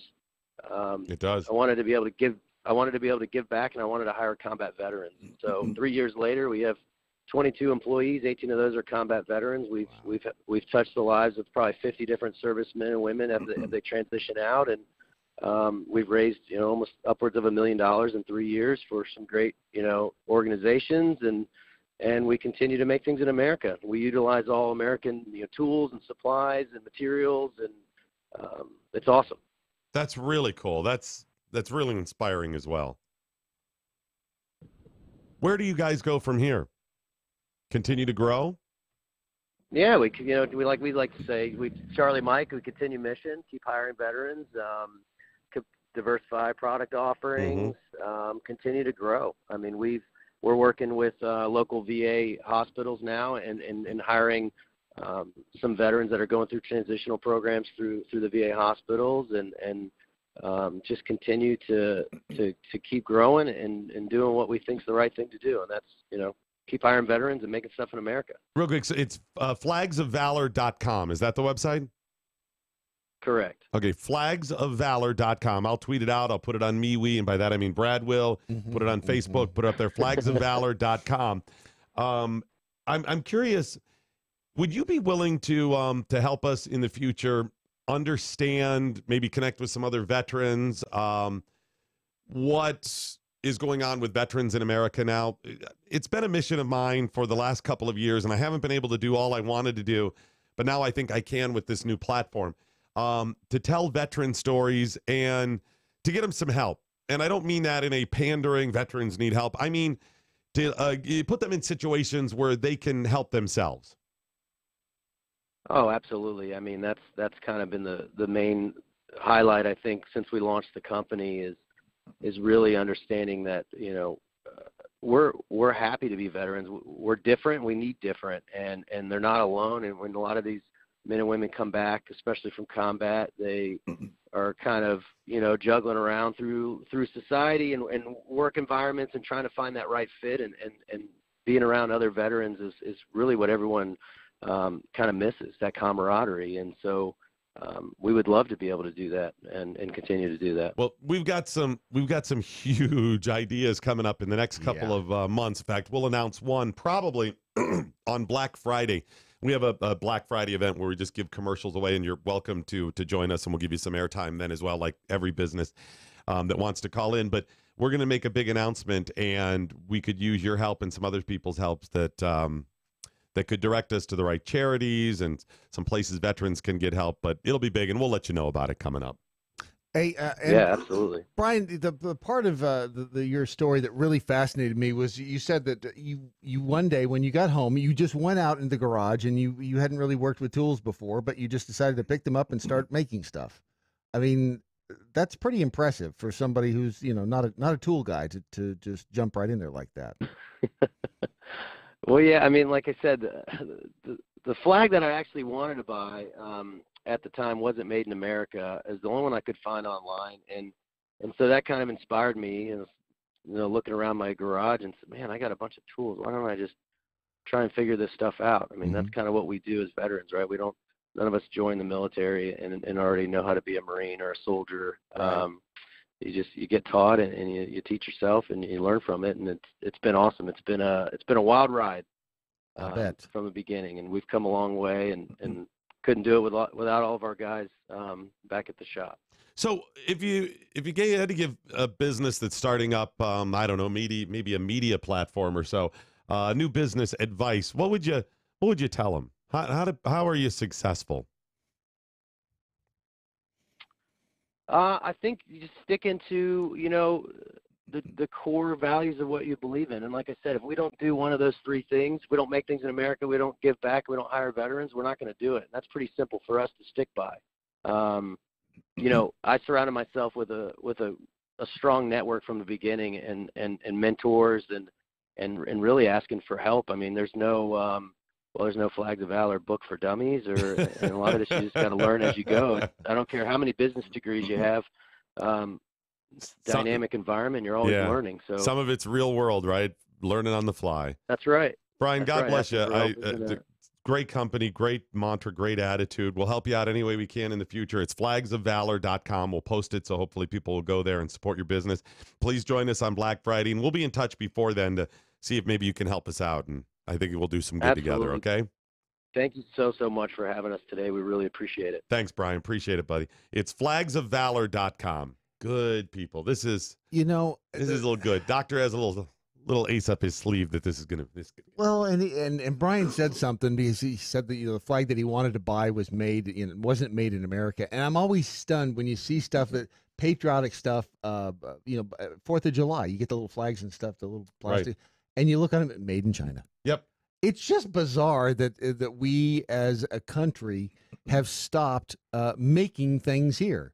That stuff changed. That's going to change more and more. It's starting to turn back the other way, and I couldn't be happy. Well, and the thing is, mass production of things is going to go away. You're still going to have that for things, that are insignificant, pens or whatever, right. You're not, or just whatever. It's Unnecessary kind of plastic objects. Right. That's a good way to say it. But where the pendulum is going to swing back is there's more and more value to handcrafted, original, authentic. Yes. The watchword, the place to go in the future. You want to know? I'm being serious. I'm not saying I'm going to get it right doing any of this stuff, but I know what it is. It's authentic. It's real. That's the key. We've been marketed to and missioned and propagandized and all of this stuff. People want the truth, the best you can give it, transparency, real and authentic. And that's one of the things we're striving to do here. We're not politically correct. If you don't like it, that's cool. We're not going to be jerks, but we're going to have fun. We're going to laugh at you. We're going to laugh at ourselves. Mostly we're going to laugh at you. Mostly it's going to be you. Yeah. And even more than that, it's going to be DC. A lot of that in Hollywood. Don't forget Hollywood. It's going to be there. True. We have learned, and this is where we're going, that it's about trust and authenticity. Yep. If you can master that, you'll be in. And that's where we're going to go. You've got to be authentic, and if you can learn to fake that, you're golden. Life, liberty, and the pursuit of MoJo. MoJo 50.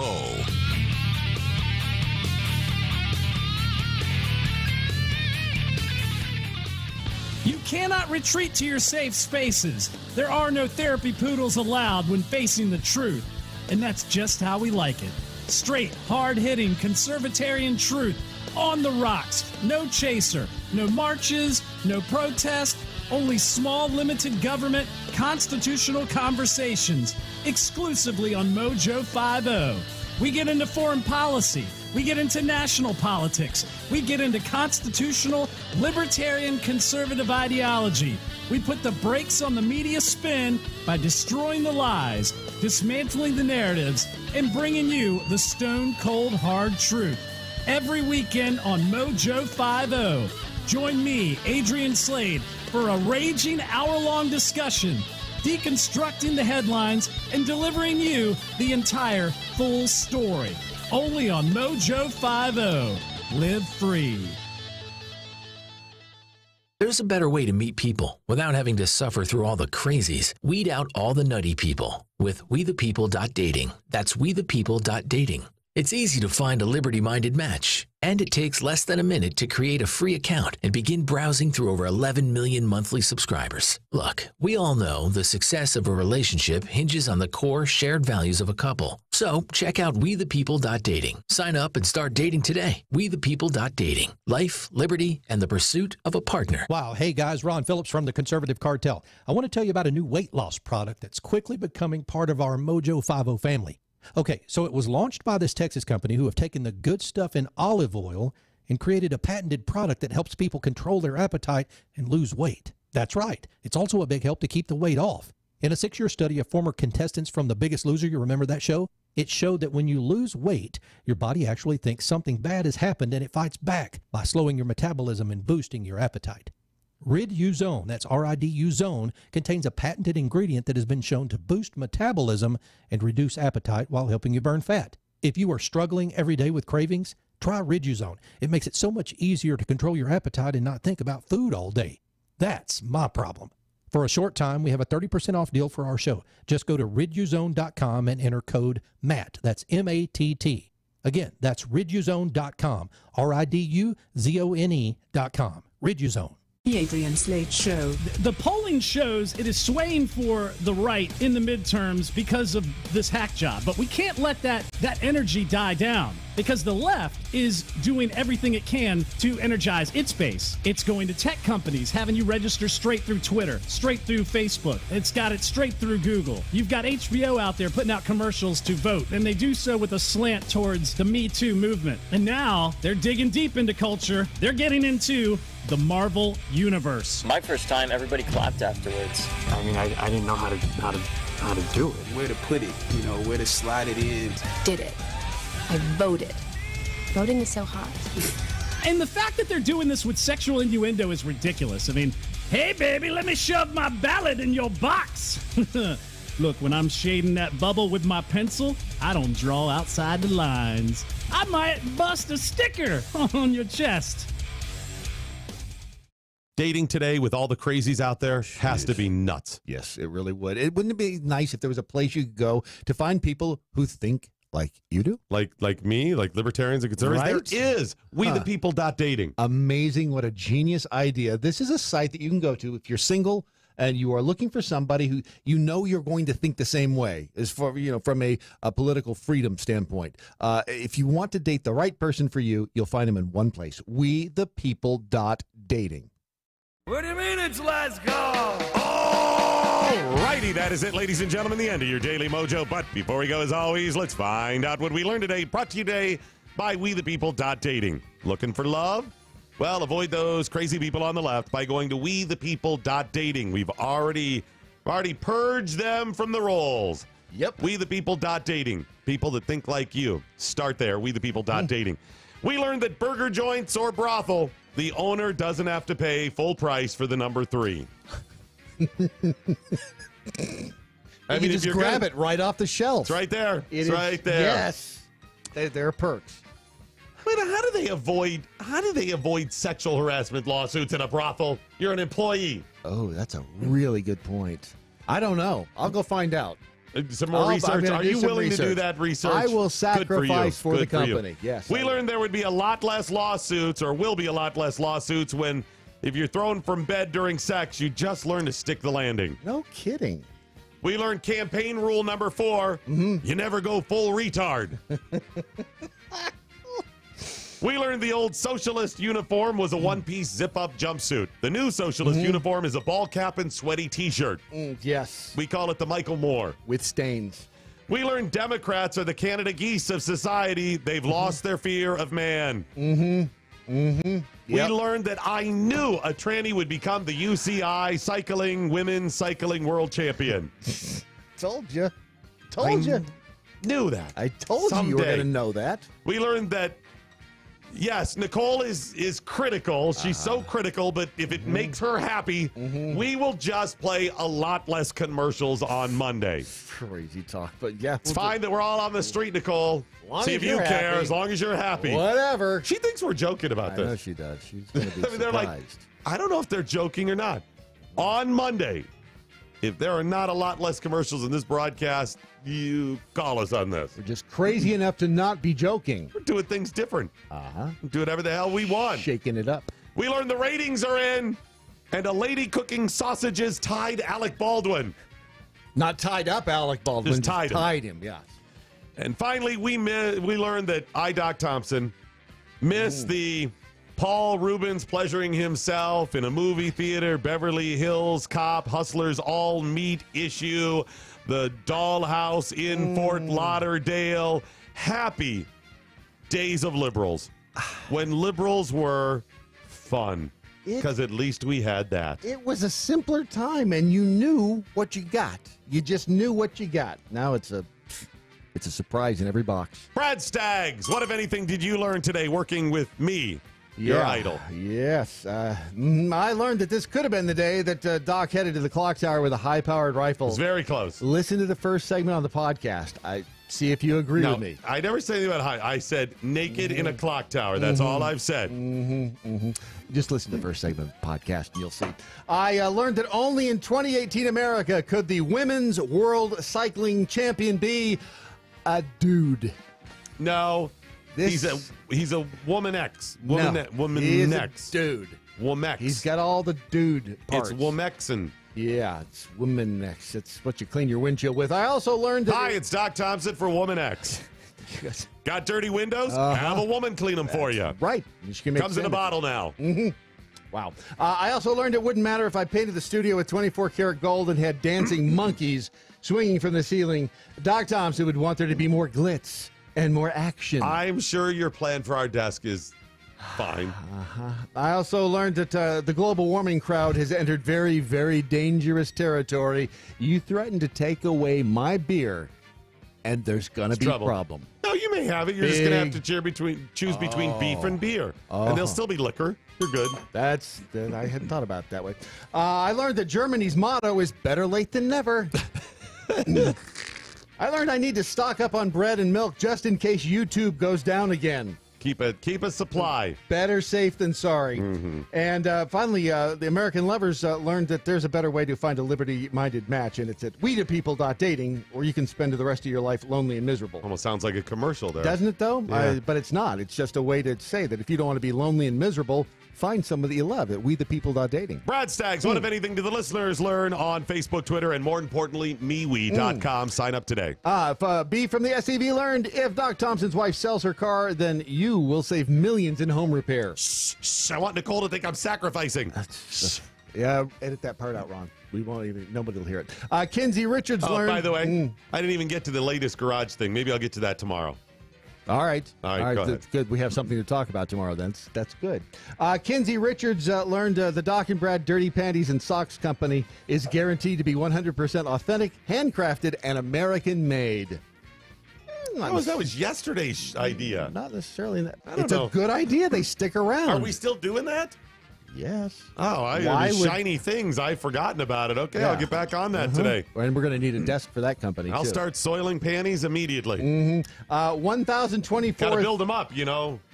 Yeah. 1024th. 1024th of 1024th Polish American Patriot. Yes. Lord, could we abbreviate that? Learned, I like the Morning Mojo. I already bought the domain name and got the tattoo. No, it's a little... Sorry, we probably should have warned you to wait. Anything we come up with, you might want to wait a day, too. 72-hour rule on the flybys. Yeah. 72-hour rule. Snark Lizard, the Jackhole Pokemon. I have to open each one to find out what the whole name is now. Learned that I'm sure Brad's desk will be functional, but is its function to be a good desk, or is it to be an endless annoyance to Doc? Doesn't matter. Annoyance. I'm sure it'll be fine. Either way. It'll be fine. It'll be fine. DMXDM learned... I mean, he doesn't care about my opinion, but it'll be fine, nevertheless. Oh, you were right for a change. DMXDM learned that when you get into bed with Doc, it better be firm or he's kicking you right out the back door. That's right. Bonesaw Slug, thank you for the short title, by the way. Bonesaw Slug learned that San Francisco is paying so much to clean up the streets because it's a union gig.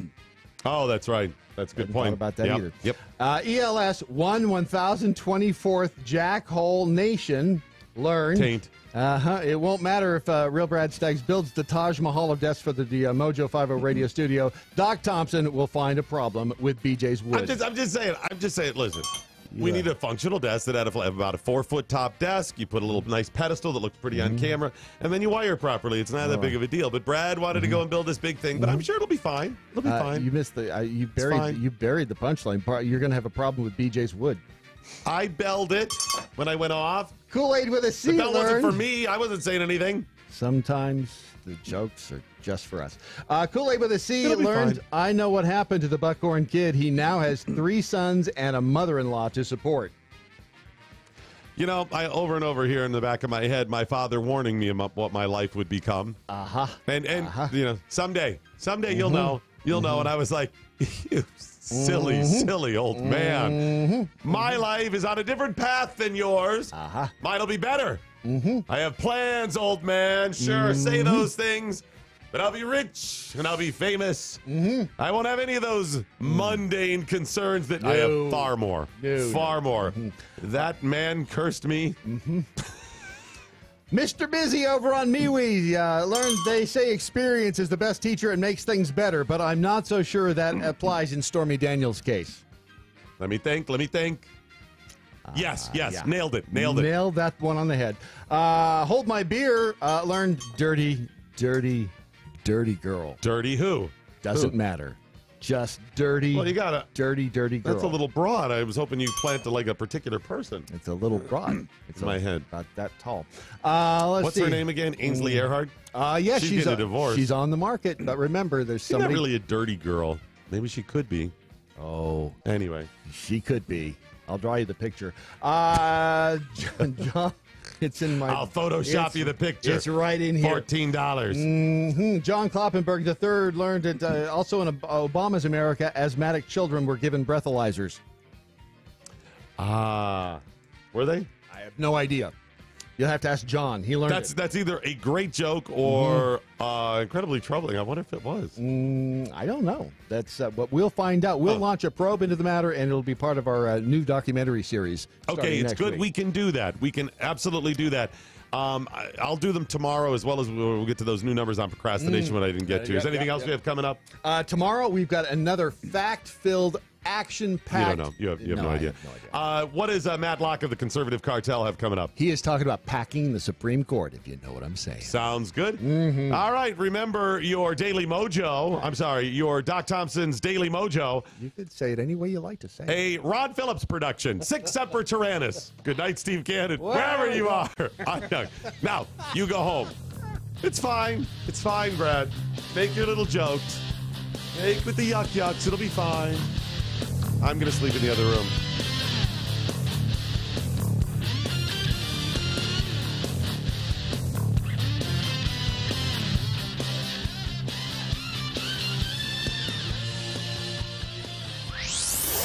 A free exchange of ideas.